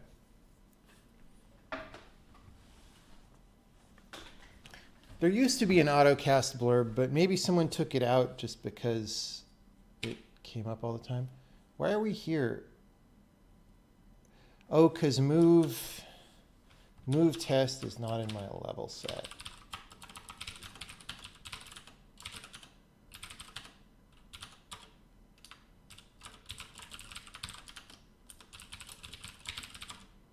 Okay.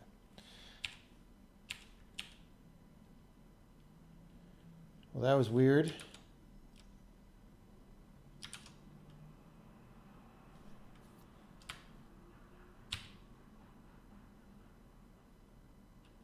I literally just crashed it out.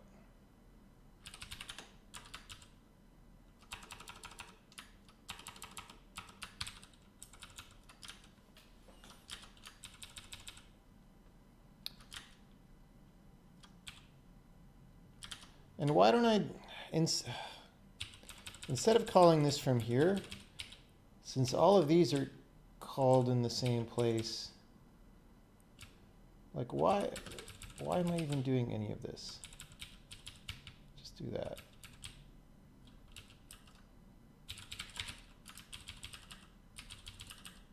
Okay. This is still going to be weird. Come on, Emacs. So we didn't save the file there. What was that? Oh, toggle debug mode transaction view was not found in the program.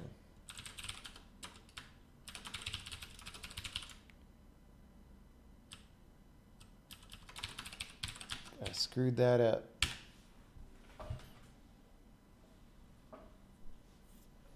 All right. There we go. We got the word transactions when we hit F6. When I hit F5 for GPU mode, it totally crashes now, though. Like, what? Did I, like, delete?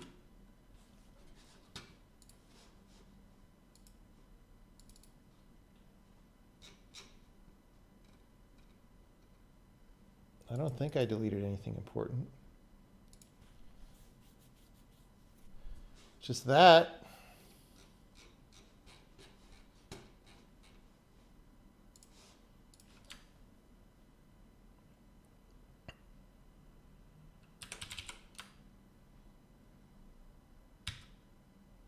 Well, we're going to pop out the debugger. See what happens. What is happening? It's probably something really dumb. Get shadow offset from the font, which probably doesn't exist for some reason. Oh, did he locally declare his own font? Yep. Wait, what? Why? Bro.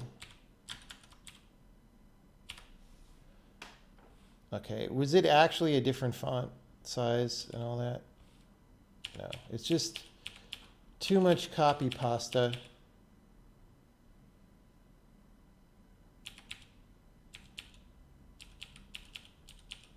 Maybe it was at a different size. Let me see.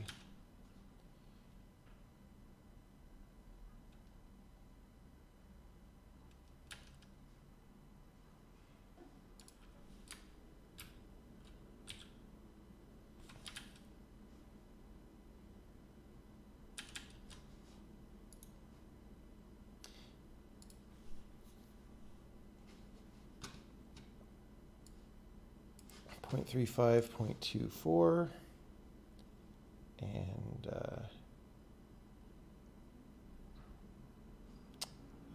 debug draw.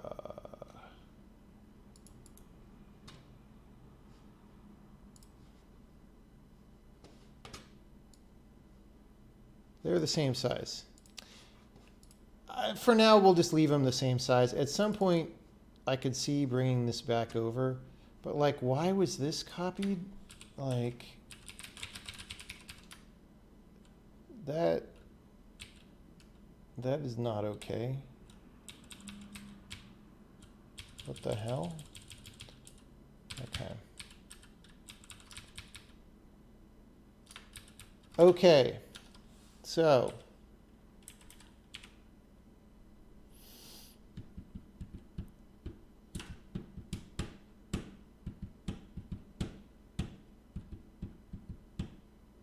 why not use ImGUI? Well, why? You mean like for drawing some text on the screen? Why not use ImGUI? Or like what? I don't understand.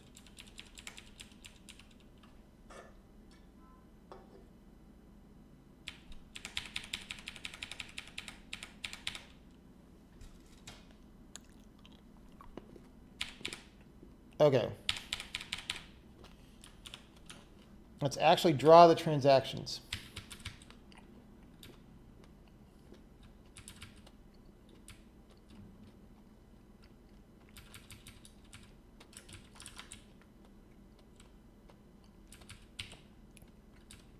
Okay.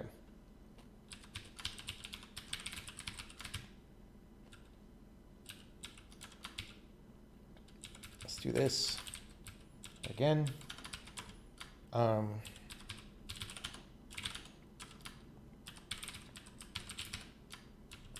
So here we go. We have a for loop. All right. So we just for over manager.move transactions. We do something. We're going to make a string. We're going to draw the string.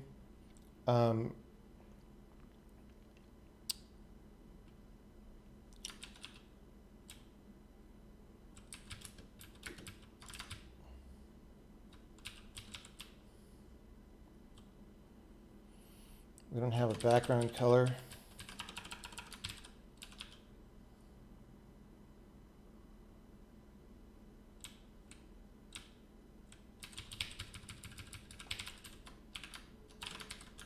I'm going to indent these a little bit.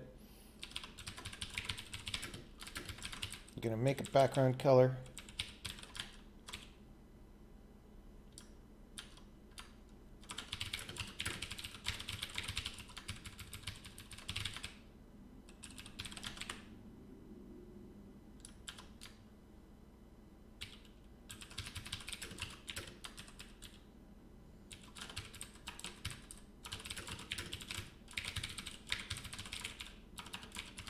That's not the right thing to call. Get entity manager. No, not getty. Get entity manager.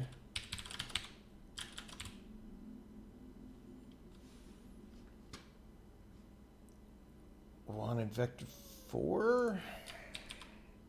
Oh, that draw shadowed text that I copied from was old. Had the arguments in the wrong order because I moved them later, and that one was in a comment. Effect flags. You don't need a background color for now. Okay. Transactions. Okay, so when a transaction is live, we print hello sailor, otherwise we don't. So now what happens if I step onto this too soon? Oh, I didn't do it. Okay, well, there's no transaction live, but we're still moving. That's useful information, but we're going to continue to draw the transaction information. they go away pretty fast.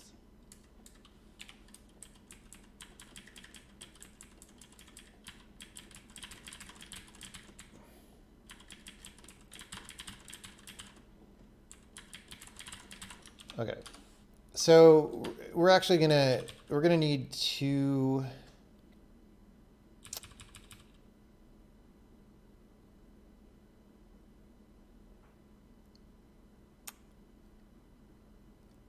font sizes actually, right? Just gonna make a font big and then a font small. Yes, it's not much of a point in renaming these, but we did. So this is gonna be font big. And okay, so for each transaction, we're going to want to put useful information about it. Like what? We want to say the ID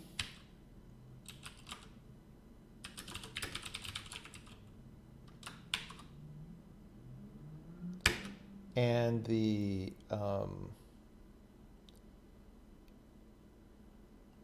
issue time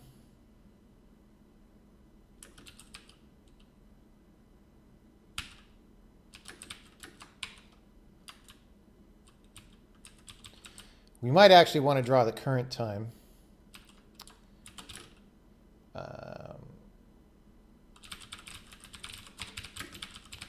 But we're also going to want how many moves are in it, like, because there's a single moves array, right? So it dot single moves dot count. All right, and that's going to be annoying because the issue at time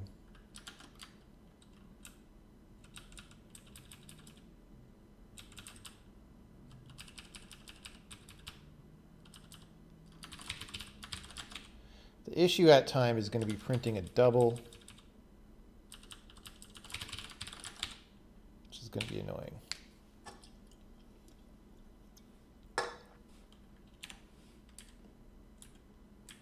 Well, that's not that bad. I guess we don't print it to its maximum precision by default.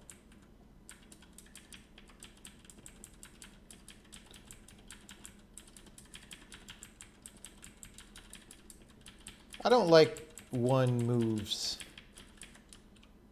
except the problem is if I say one move without an S, then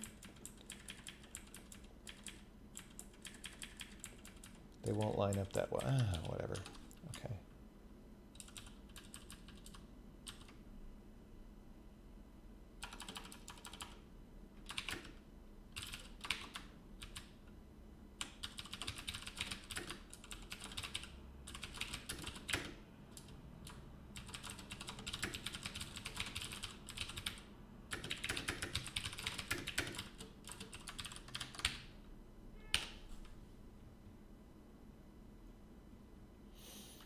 You got to have a little maybe S. You know what I mean? That's how you handle these problems. Here. So right now there's just one move, but if I set up some ocean,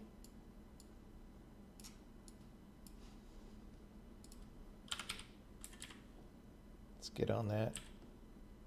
Now we have two moves. See, the maybe S works.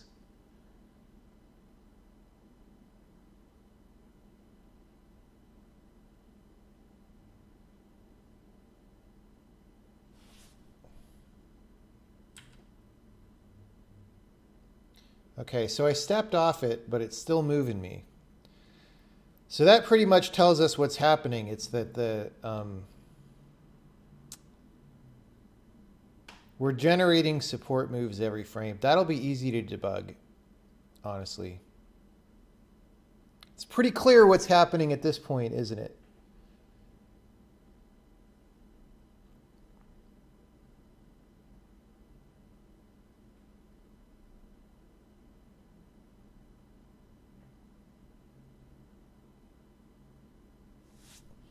Okay.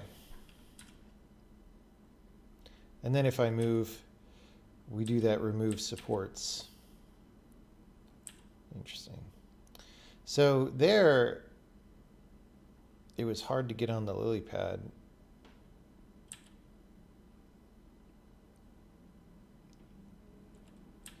Wait, am I where I think I am? Why can't I get on the frickin' lily pad? That's the thing that we're going to have to... That was weird.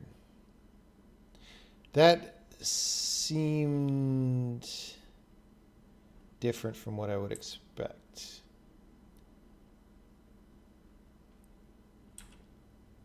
All right.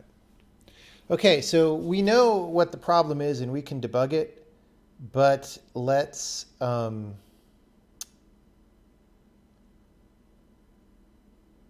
go put more information on the transaction now. Let's actually draw each move.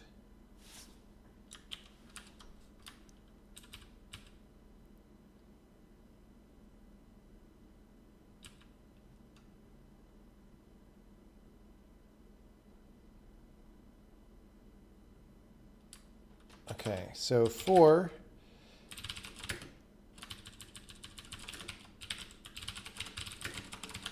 every single move, we're going to say .15.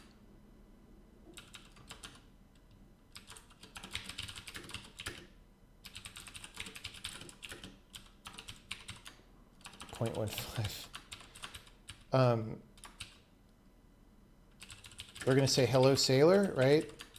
And we're going to draw that with font small on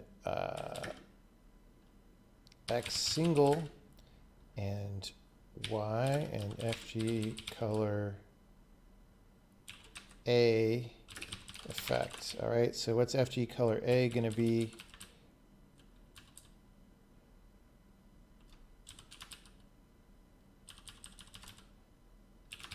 It's just going to be a little bit off, FG color. All right, and then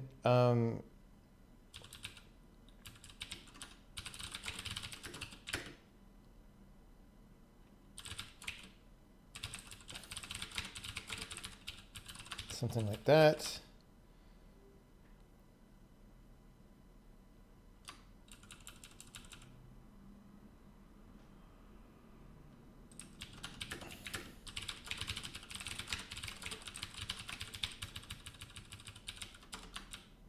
Let's just do this. We draw this text, and then we say y minus equals font small, default line spacing. Y is a float, it's going to complain, right? Yeah. All right, we're just going to autocast these for now. Like, Y probably shouldn't be a float, if I'm being honest.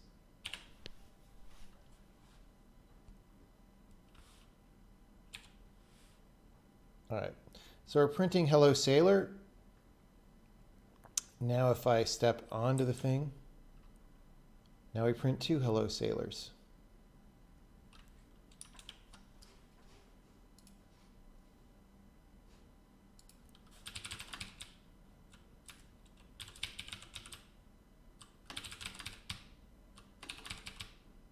So we're going to put the title in a different color.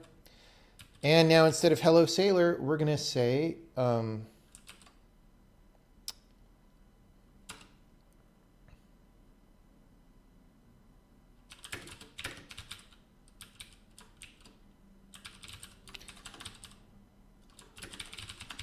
okay, E is find manager it.entity ID, right? If we found the entity, we're going to say ES is entity string E, else ES equals tprint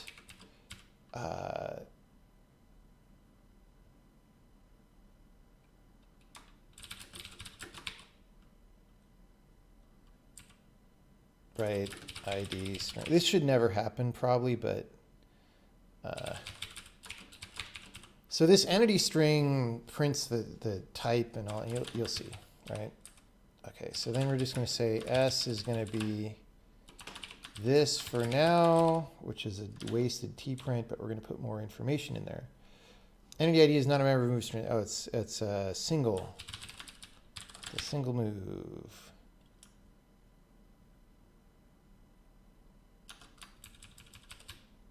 Yeah, got to change it both places. All right.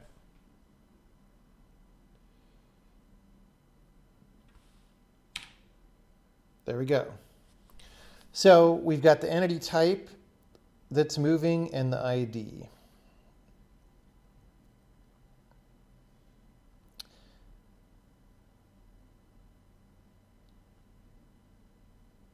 And, you know, we're going to print out a bunch of fields, and they're not going to totally line up yet.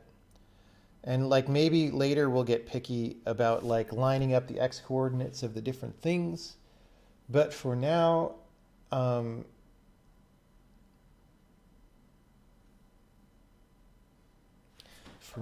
they just won't totally line up. And we'll just get the information out. So what else do we want to know? Aside from the entity information, we want to know the type of the move and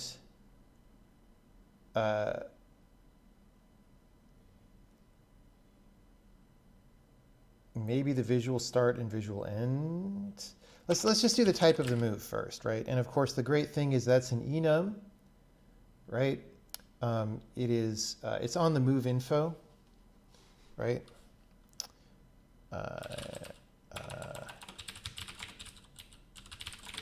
And of course, we can just print enums, right? Unlike frickin' C++. Well, single.moveInfo. I keep doing the wrong thing. All right. So we just get, there you go. So now we have that information. And of course, now we're going to super misalign because these strings are very often different lengths from each other. Right.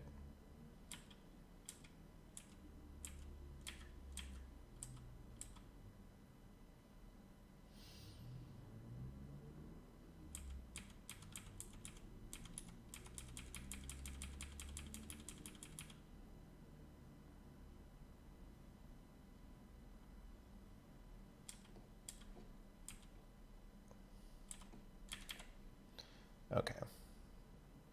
Monospace font, we could do that, but that's not really what you want. Like, you want your text to look good. Like, if I do a monospace font, I still have to insert the right number of spaces for all the strings, so it doesn't really solve the problem, right? Really, you just want to draw the strings at the right x coordinate, and we'll do that later. We're not going to do that this stream. Because you could imagine having a very thorough debug mode here where you could like mouse over one of these lines and it would like highlight that entity and show you the start and target squares and whatever. Okay. So we're going to say from here to here. And we're going to make a function called IVEC that just... So, you know, the start and end positions are vector 3s, but we know they happen to be visual coordinates or integer coordinates. So we're just going to do that. So move info. There's all sorts of information we could print as well. You could imagine like clicking on it to get more information. For now, we're just going to say that the start and end. IVEC single move info dot start position IVEC single move info dot target. You know, later these, like I said, probably shouldn't be float vector 3s, but whatever. Vector 3 to a string. Now again, we can just tprint this and allocate, and nobody has to worry about the memory, right? So we're going to say return tprint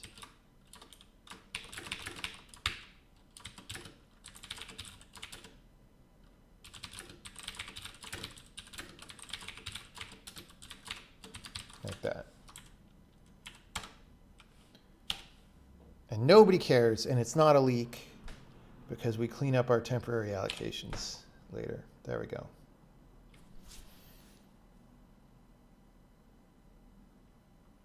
So that's probably enough information for now.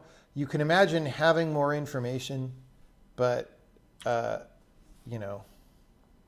So here we can see the guy is getting a support interpolation added every single time the lily moves, which probably means his support ID isn't getting cleared when he walks off the thing.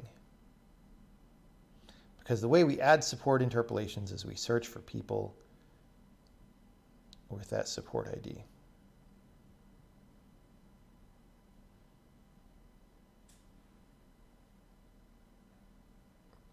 would be nice to be able to draw the transactions as a world space overlay. Yeah. I mean, the thing is, you don't always want that, but sometimes you do want that. And you don't always want it for everything. Like in a big level full of moving stuff, you probably don't want it cluttered, which is why I was saying maybe you could mouse over and select them. Or maybe there's checkboxes next to each transaction, right? And you could toggle the checkbox to toggle whether the overlay draws or not. Like, all that is stuff that you could definitely do. The thing about game development is we need to be smart about how we decide to use our time. And really, in the short term, I just want to get the move transaction checked in. So I'm going to now, I'm going to heat up some tea. Are there any questions about what we just did while I heat up the tea? And then we're going to fix this problem, which should be pretty easy.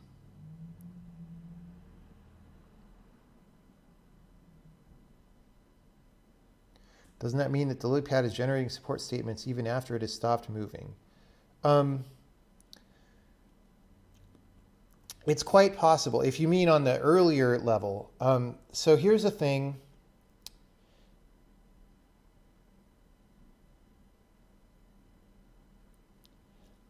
I'm actually not sure.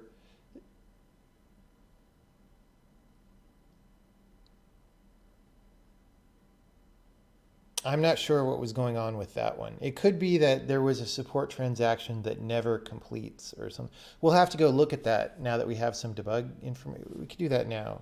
What level was that? That was...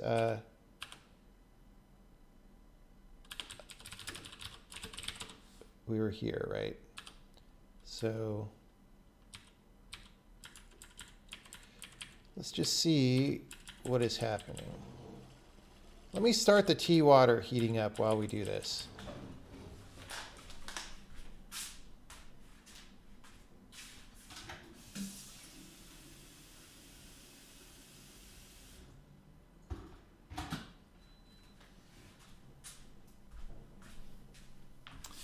Okay, so if I go over here, well, I didn't start flying away. She goes over there, she's also not starting flying away. There could be something about the fact that we generated a transaction and then did an undo, and that might have confused things in some way. I don't know. Let's see.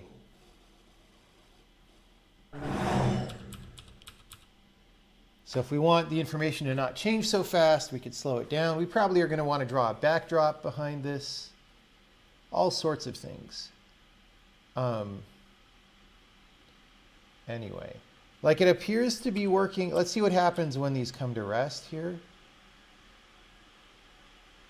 There we go. Okay, well, this is interesting because it claims there's no transaction, but the character is still moving. That is because some of the relative movement doesn't happen through the transaction array because it was cleaner to do it a different way. But what that means is that the character's support ID is not set to 0, which would be a similar problem to what we are seeing here. So I think if we fix this, both of these problems will fix.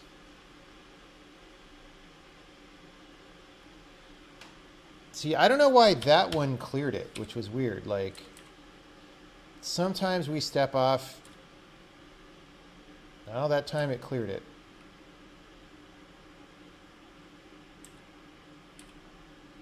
That time it didn't. So I think there's a timing issue.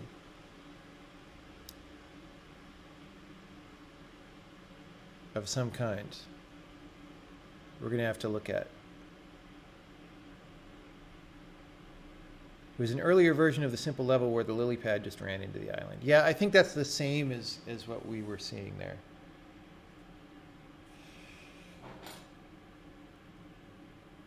How do you handle Unicode text on Windows when programming C, C++? We use UTF-8 internally and just convert whenever we need to talk to Windows, which supposedly in newer Windows, they'll have a UTF-8 code page that you can set, and then you don't even need to do that, supposedly.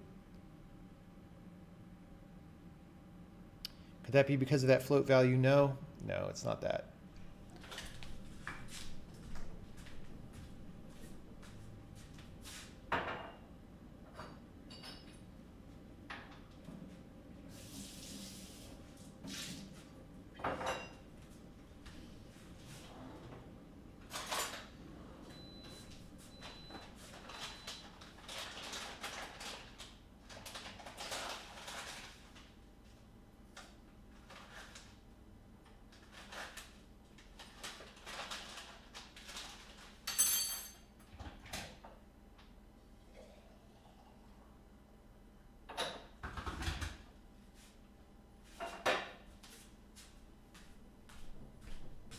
Okay. Any more questions about the transaction info display before we go fix the bug? Not moving when stepping off could be due to how far through the predicted movement is. Possibly. Like I'm not completely sure. We need to look.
All right. Well,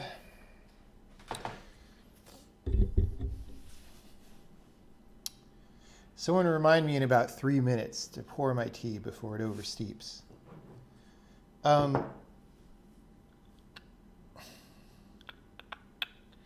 So what I can do, I can just start us up in the debugger again, and then we can just slow down time.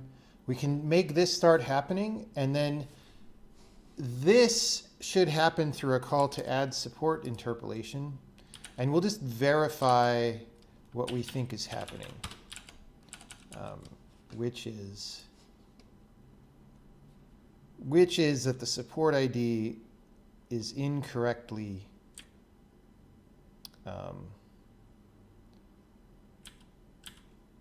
incorrectly set. All right, so there we go. We don't have to slow it down, but we can. So we go here, and we're going to say add support interpolation. Oh, add support move, right.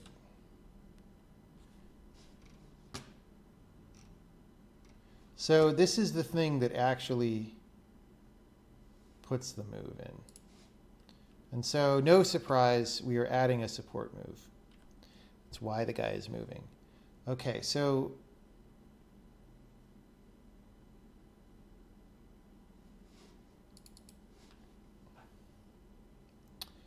this is, we're moving the lily pad, and we say everybody who's supported. How do we find supported?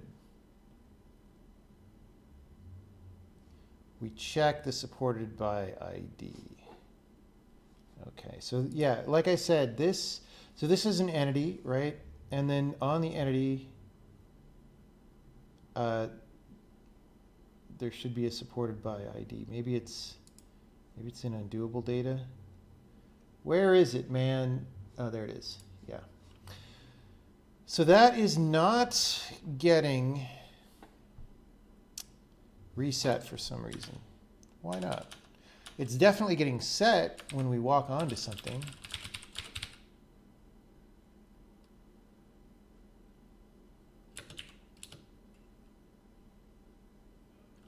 I mean, this sure looks like we're setting it to 0.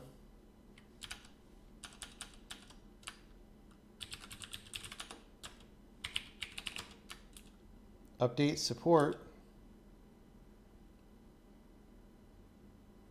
Okay, we're gonna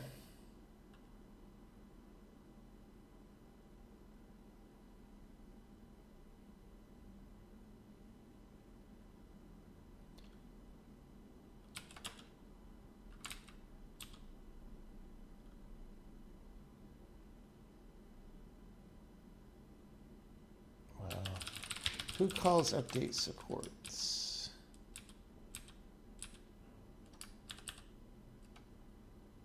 Huh. Okay, we're gonna say we're gonna set a breakpoint there.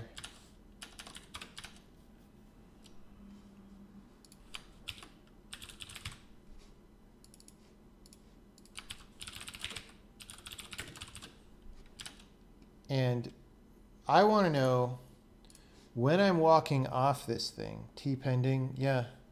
No, it's good. I like it just a little bit strong, but this is also not, uh-oh, I forgot. This T, we have to strain it on the way out.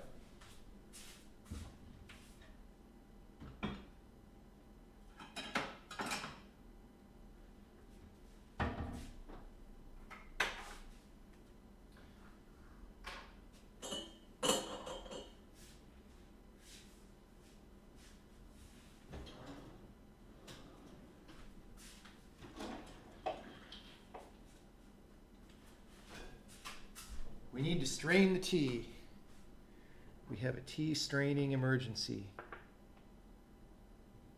Hope I don't spill it all over my desk. Well, I did a little bit, but that's okay. All right.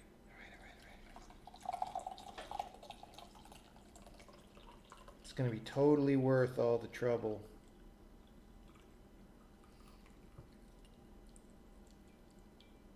Okay. Ding, ding.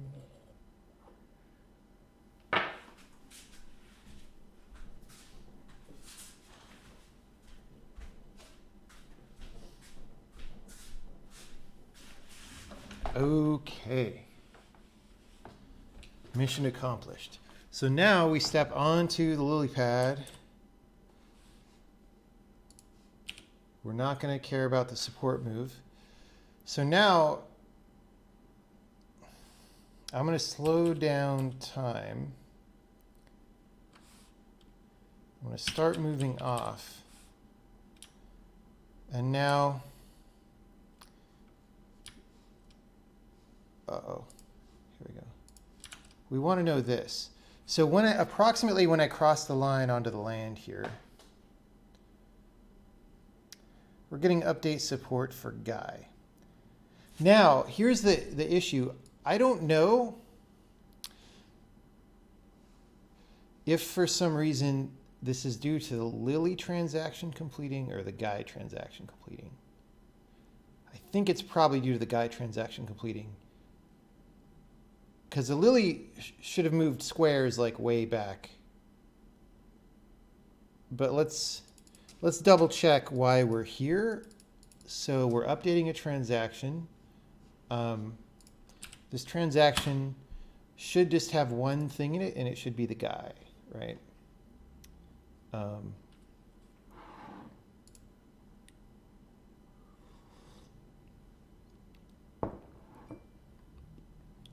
Okay, I did steep the tea a little long. It's true.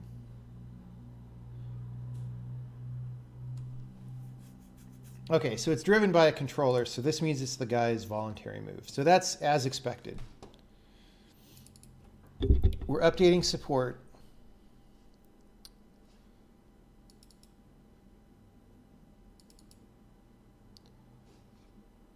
This should be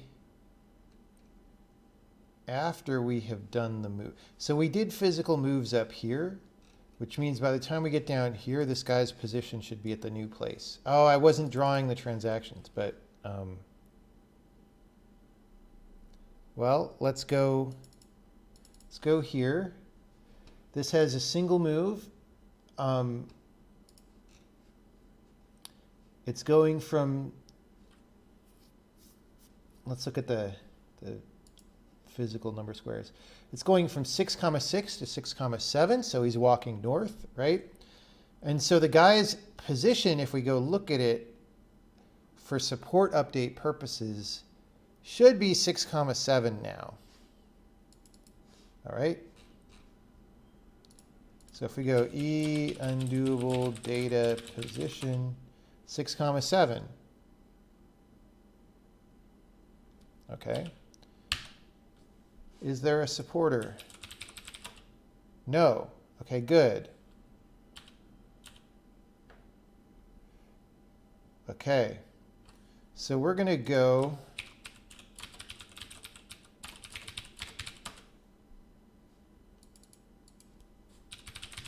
see, because Visual Studio sucks, I can't step to after this line, but before we return from the function. So like, it used to do that correctly, but they broke it and then they never cared. So we're going to set a breakpoint, and it's for a data breakpoint. It's going to go off here, and then we're going to want to know, why is it non-zero again, right? If it is non-zero again. Oh, dude.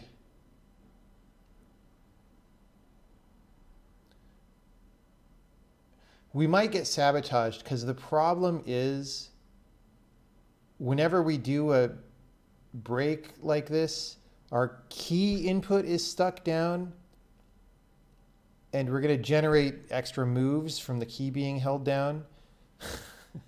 And that might then break the support. If that happens, we can turn off key repeats or something. But let me just see.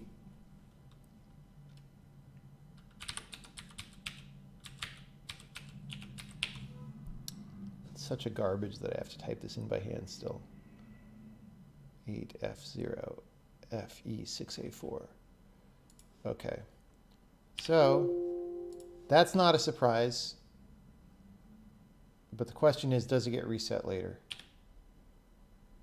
Apparently not. But again, we also had this thing where sometimes it would work.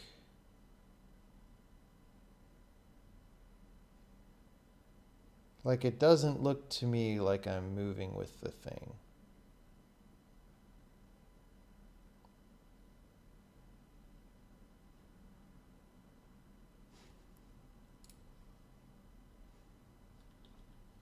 Why are we updating support now?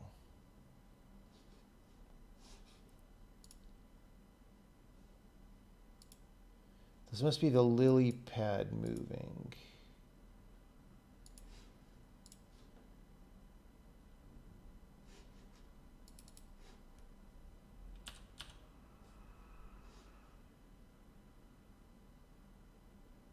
Whoa.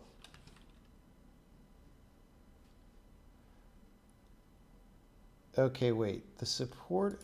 This is a totally different problem. Wait, what?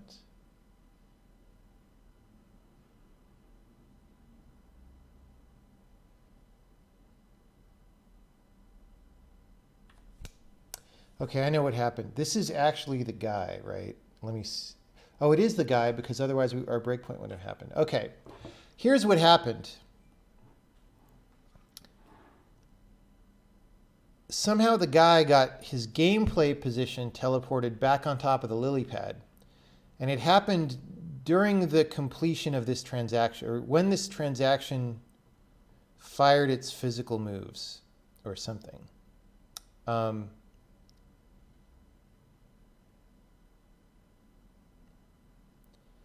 Because when we updated the support,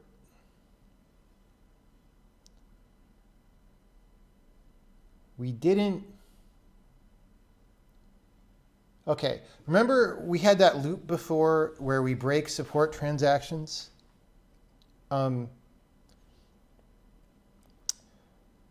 We do that when somebody moves us because they're supporting us, and we do that when we initiate a transaction.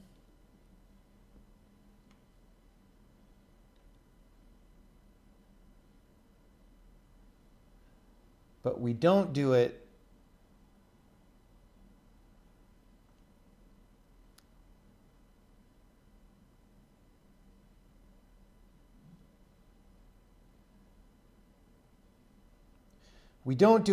like when we...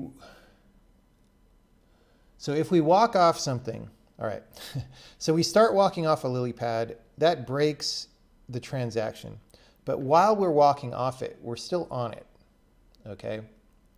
And then it decides to move,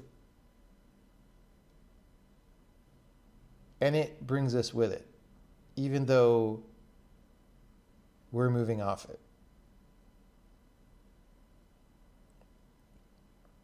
Okay, so that's the real problem. And then because it's bringing us with it,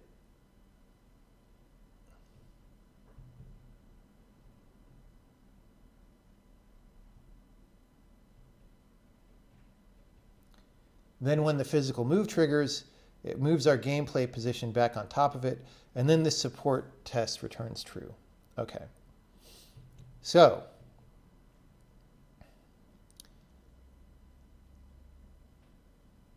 clearly, when we're looking for people to support, if they are already in a transaction moving off of us, we shouldn't consider them as supported by us.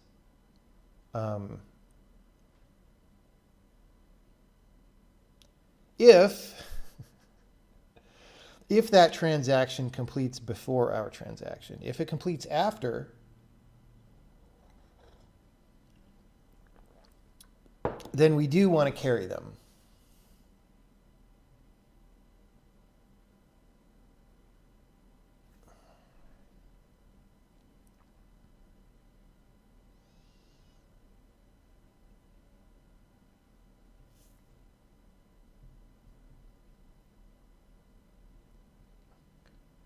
Right, so the issue is, if a transaction is going to break support, and we're creating a transaction that completes after that, we shouldn't assume that the support is maintained, obviously. Obviously.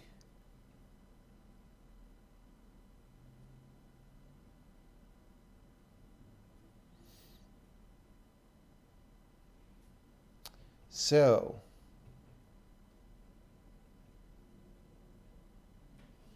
what kind of tea is this? This is stash tea chai. Let me see.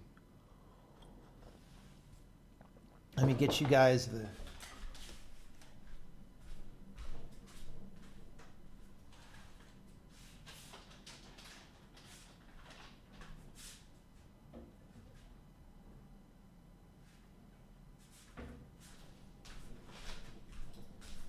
It is this. It's really good. Well, it's not quite as spicy as I would like, but it's good.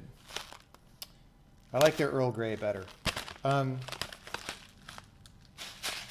Because I oversteeped it a little bit, I kind of want some sugar, but I have no actual sugar in the house as a loose thing.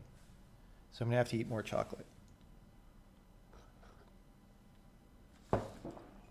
Okay.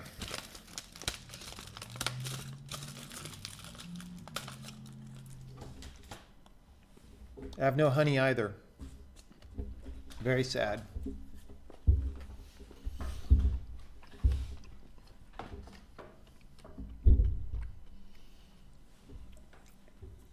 Okay, so I could obviously just go and add some check. My spider sense is tingling, though, that we need to do something a little more consistent.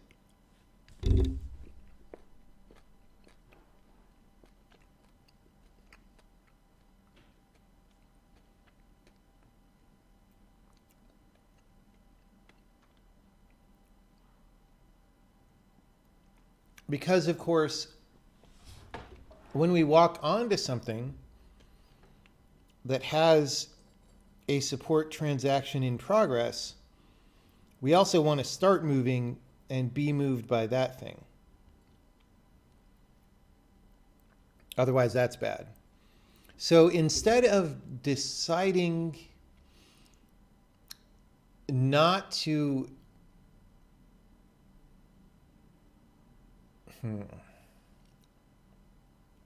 I think we need... Okay. I was going to say, instead of deciding not to support a dude if he's going to get moved, I was going to say we should just remove the support transaction here. Now, the thing about that is that there are going to be some cases where we want a reason for complex movement and making things more playable. We're going to want to sometimes ask, where is a thing going to be at time t? And if we have something like a support in there that we actually know is going to get removed, that's not good. Also, though,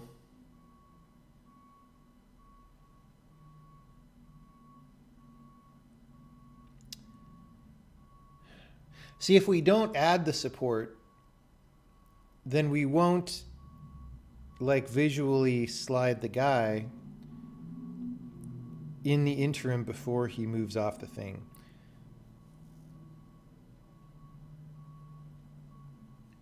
So what we really, okay, I think what we really want to do is when we update support for someone in here, we kill and create the correct transactions.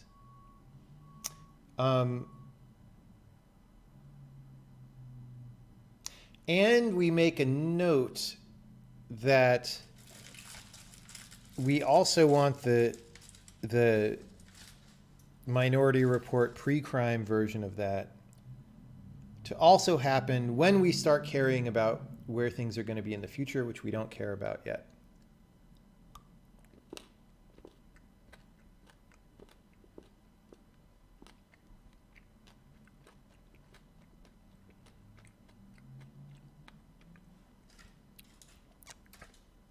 Shouldn't a lot of things be using the latest snapshot from the end of the outstanding transactions? Well, I think it varies.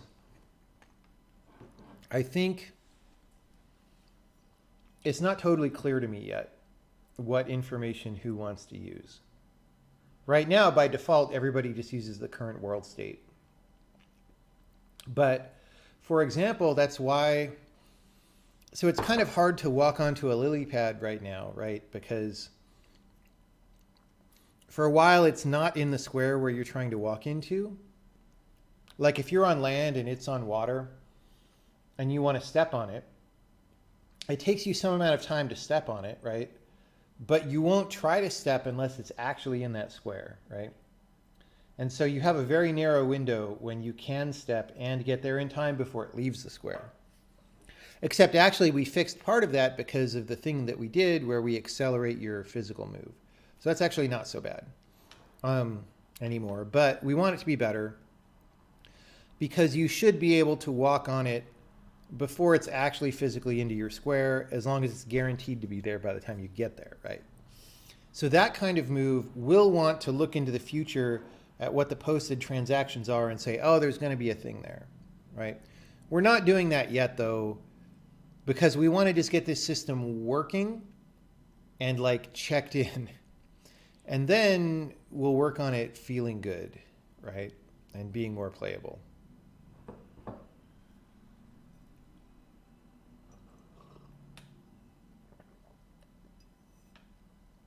Okay. So in update support here, so the first thing we're going to do is just break the support position because that'll fix the bug that we're seeing, right? We'll verify that that works, or break the support transaction. Once that works, then we'll add the thing that adds a support transaction.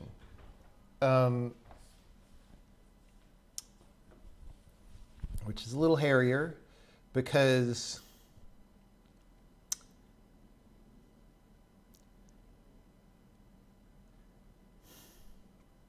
I mean, the thing is, in principle, you're not supposed to modify transactions after they close, which we are doing for support.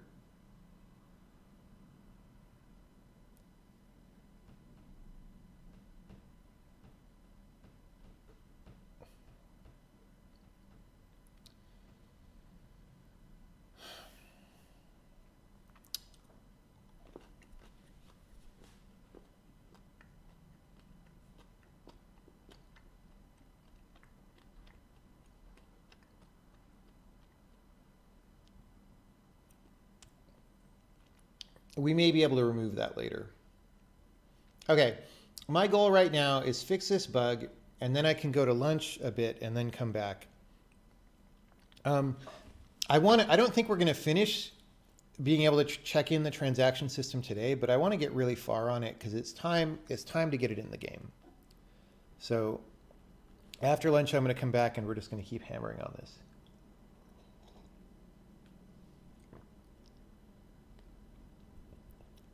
Okay. Lunch was tea and chocolate. Well, I'm not eating that much chocolate. I would need more. Okay. So how mission get me to lunch is we go to update support here. Let's put a no check-in on here. We have so many no check-ins out right now. How many do we have? Wow, that's a lot. You could tell I've been working on this for a little bit on this computer.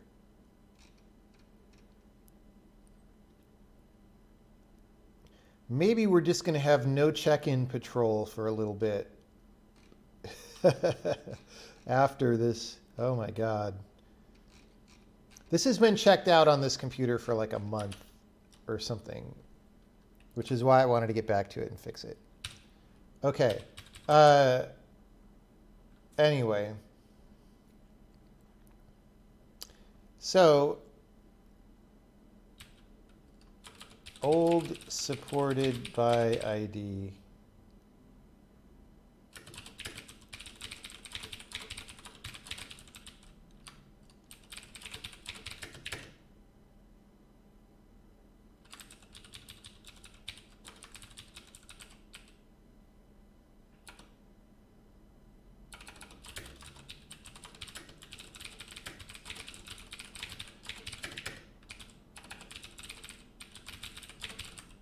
Okay, so we're gonna say this old ID and new ID, all right?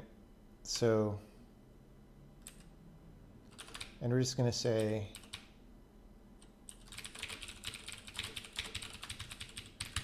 like that. And the reason we're doing this is we're gonna say if old supported by ID is not equal to new supported by ID. Then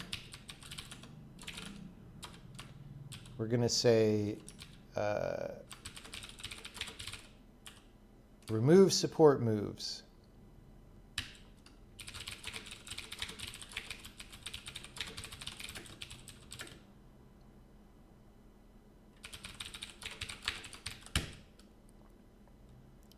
And that's it. We're not going to add any yet.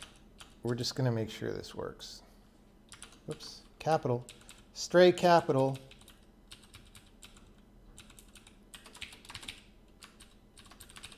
Stray capital.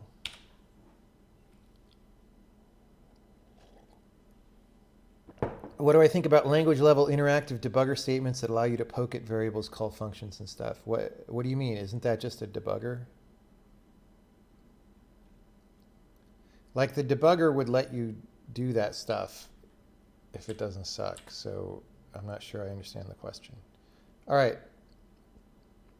So that was very weird. I mean, I successfully moved off, but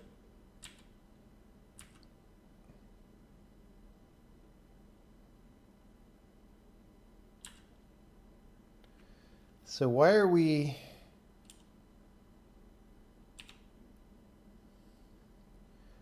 not animating to completion now?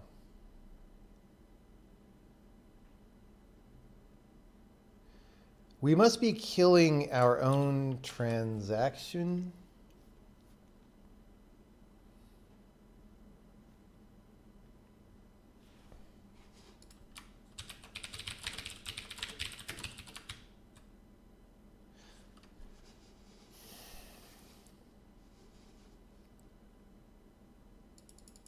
Let's make sure this is a support move, because this is removing any frickin' transaction.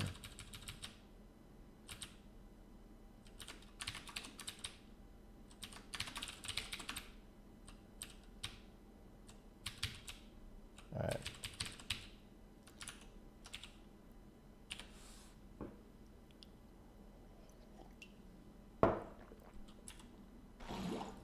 Haha, wait, what? How did I screw that up?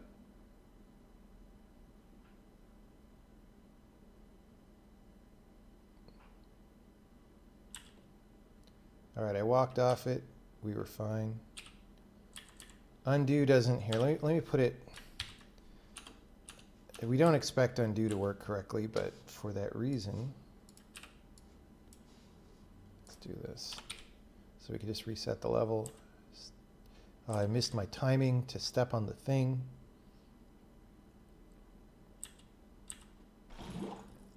So, okay, so I broke our thing by changing remove support transactions, which is weird. I'm not sure why. But I do seem to be able to consistently step off and not get hosed. So that's good, but also not good. We're making progress, but we're also taking steps back. Let's go here. Remember this.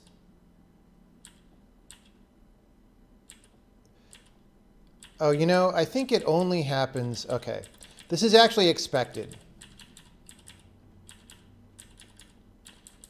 See, we're fine here again, and the reason is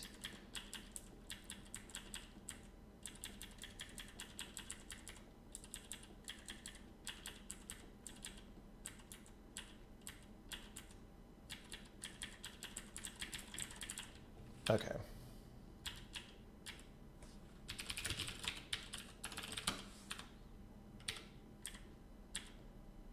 So here, if I go to late, I should be able to fall in the water, right? Yeah.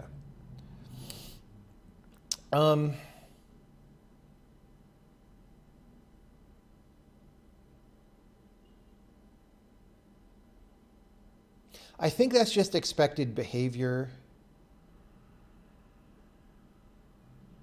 I'm actually not sure what that is. We'll debug that separately. the timing is pretty hard to get.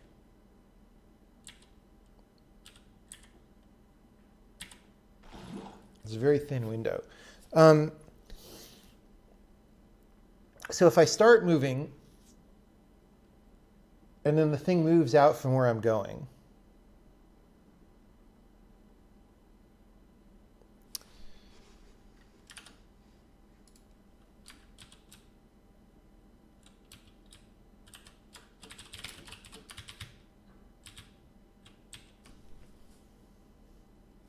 there was this thing that we did at the start of the stream here.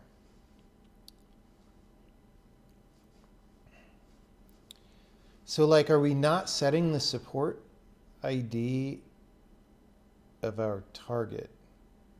Oh. We're checking this. That shouldn't be wrong because the time at which this gets cleared is a different time, but I wouldn't be too surprised. Oh, okay. No. This is our support ID when we close the transaction, which is before the move happens. It's at the very start. And I'm stepping off of solid land, so my supported by ID is going to be 0 in that case. So none of this will do anything, right? And back when we did this, we said, oh, well, we also need to do this for the target ID.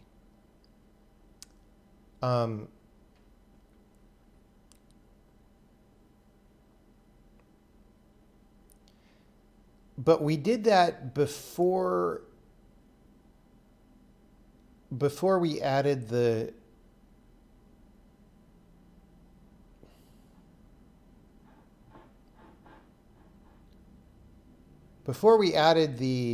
this thing, the target mobile supporter ID, because we're only using that for visual stuff right now. But we want to use it here. We want to say, look, even if we're not supported by something, if we're stepping onto something, we also accelerate. Okay, so here's what we do.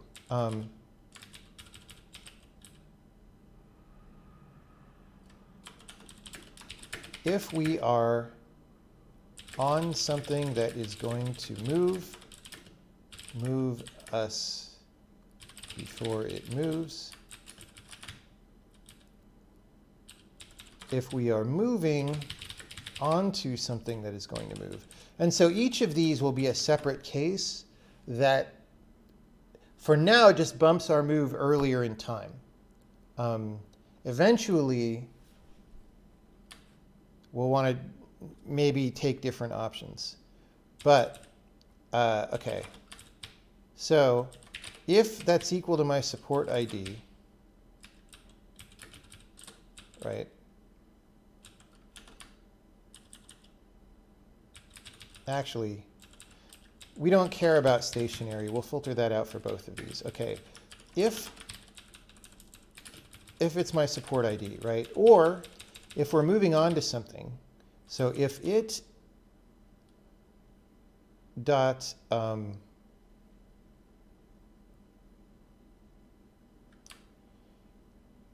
entity ID is single dot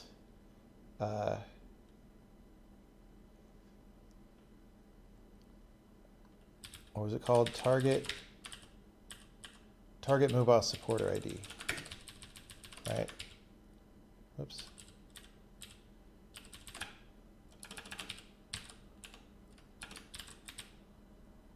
Right?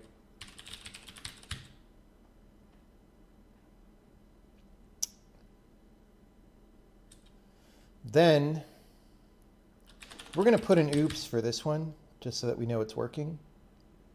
So if the thing that is moving that we see is the thing we're stepping onto, and it's going to move before we issue, then we issue sooner. All right? That's single dot move info. All right? Yeah.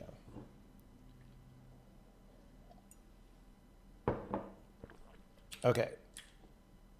So the timing is narrow. There we go. I mean, nope. We didn't print an oops, which is how I knew that that didn't work. And then there, we also didn't print an oops, and we drowned. So that didn't help. Why not? Let's debug this.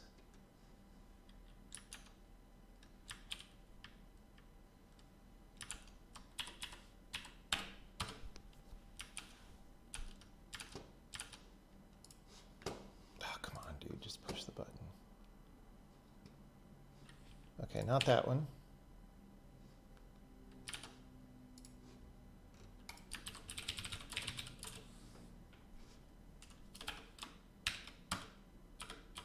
Okay, so if we're in a controller-driven move, we change the time around. Okay. We're just going to break here.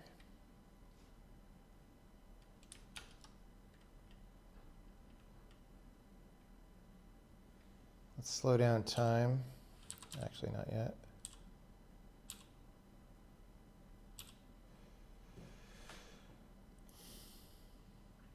I think like if I go there, we drowned. We totally just didn't even hit that case. What? Oh, if support ID. What? No. Okay. Duh. Look at your whole code.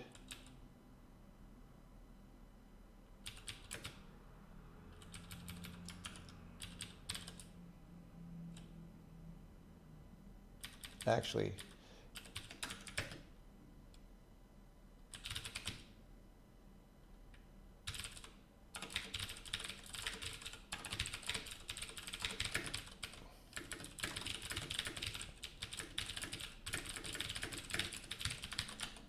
so that outer if was, quote, protecting, unquote, us from doing the code on the inside in the case that we wanted.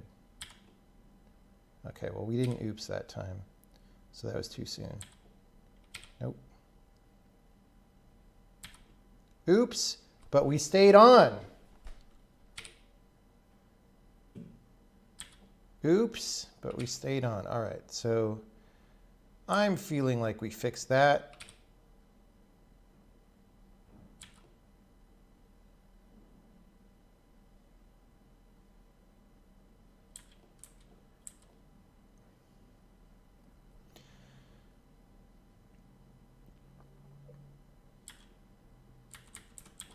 It's definitely working better. So we still haven't done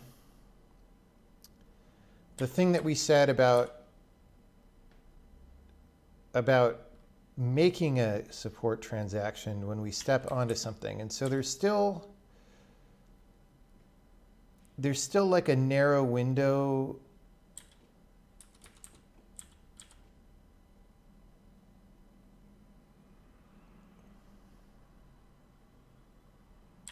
I'm actually not sure. I mean, maybe there is code that does that, because if that isn't happening, I'm kind of not sure how things work as well as they do.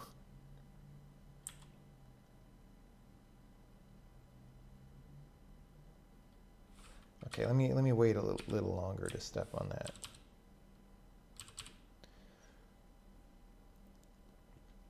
Okay, so once we did add a support. Hold on.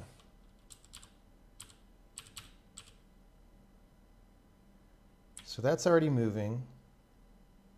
We do add a support somewhere.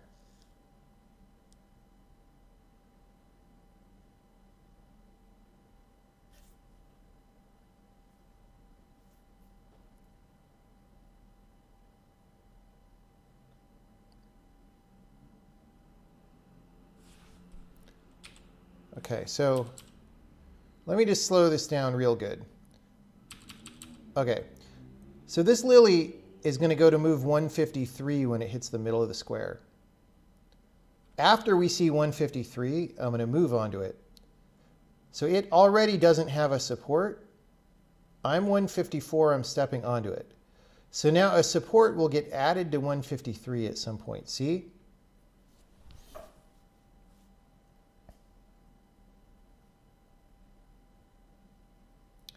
Where does that happen? Because that was what we were saying should happen here, and we were gearing up to do it here. I bet it's here.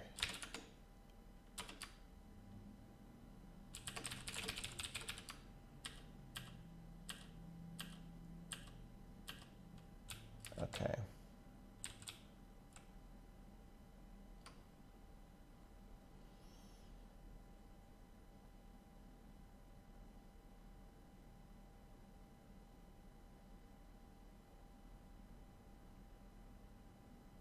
Yeah, we do it right here after we come out of this function.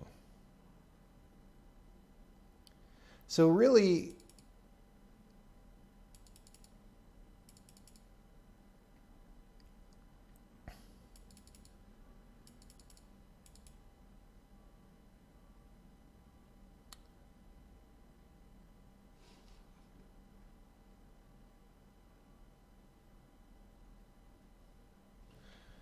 I don't understand this. So we call update supports. That does all this. And then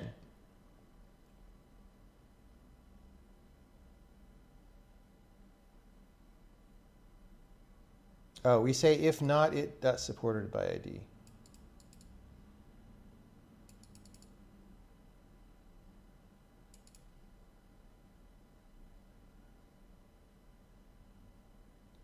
Okay.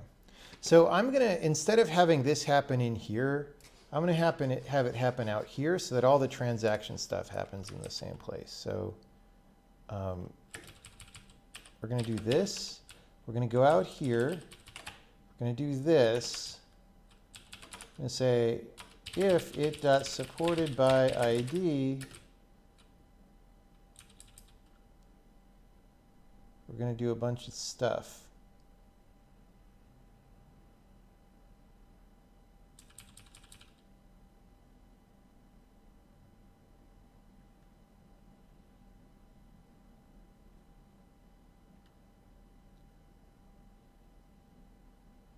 Except we can't.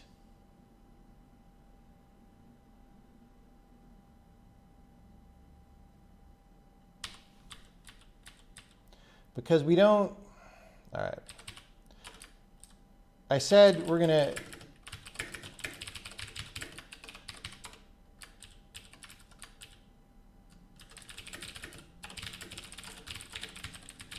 so we have a little bit of an information asymmetry problem.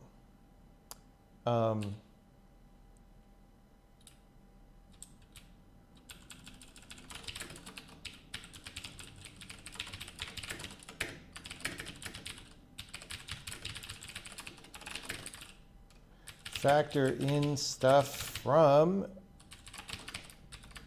where was that? Update support. Okay. So we have this function update support that is about the gameplay variable that gameplay cares about. What's the supported by ID, right? And then here we're manipulating transactions. We're creating transactions if they need to be created. But here we're removing them if they need to be removed. And that's a mismatch. That's like messy code in a bad way. So we want to move this out to here. The problem is we want to remove support moves if and only if the new supported ID is not the same as the old supported by ID. But we don't have that information because we're just looking at the field on the entity after it's been changed. So what we really need to do is have our supports to update like contain the supported by ID in it or something so that we can do that compare out here if it changes. Okay, so, but I'm hungry and I want to go eat so that my brain will work when we continue to do stuff. So for now, we're just going to say this is how it is, and I've put some no check-ins on there. There we go. The oops still works. And if I go to raft, that's still going to work, right? Okay. So we're in much better shape than 3 hours ago at the start of the stream. So now, after lunch, when I get back, we're going to do a no check-in sweep on all of this, because many of these no check-ins have to get cleaned up before we could even hope to check this in. And the first one is going to be this. We're gonna put this over here, which is annoying, but we got to do it. And then we will continue onward. For the print to be helpful, it really needs to say cowabunga instead of oops. That is true, but I commented it out anyway. Can you go on and off to the same original tile if you press S and W quickly? Well, no, not without the transaction completing of you going to the neighboring tile, right? You can't cheese the game that way. That's part of the point of the whole system we're doing.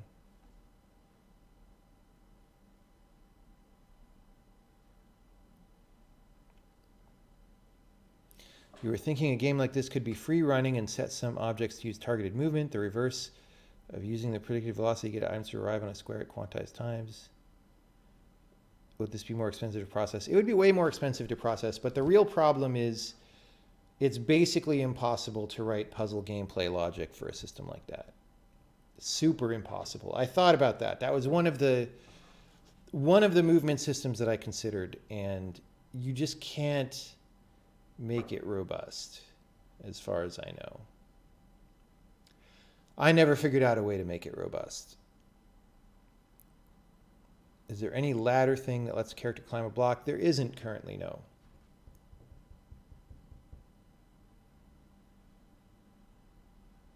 Okay.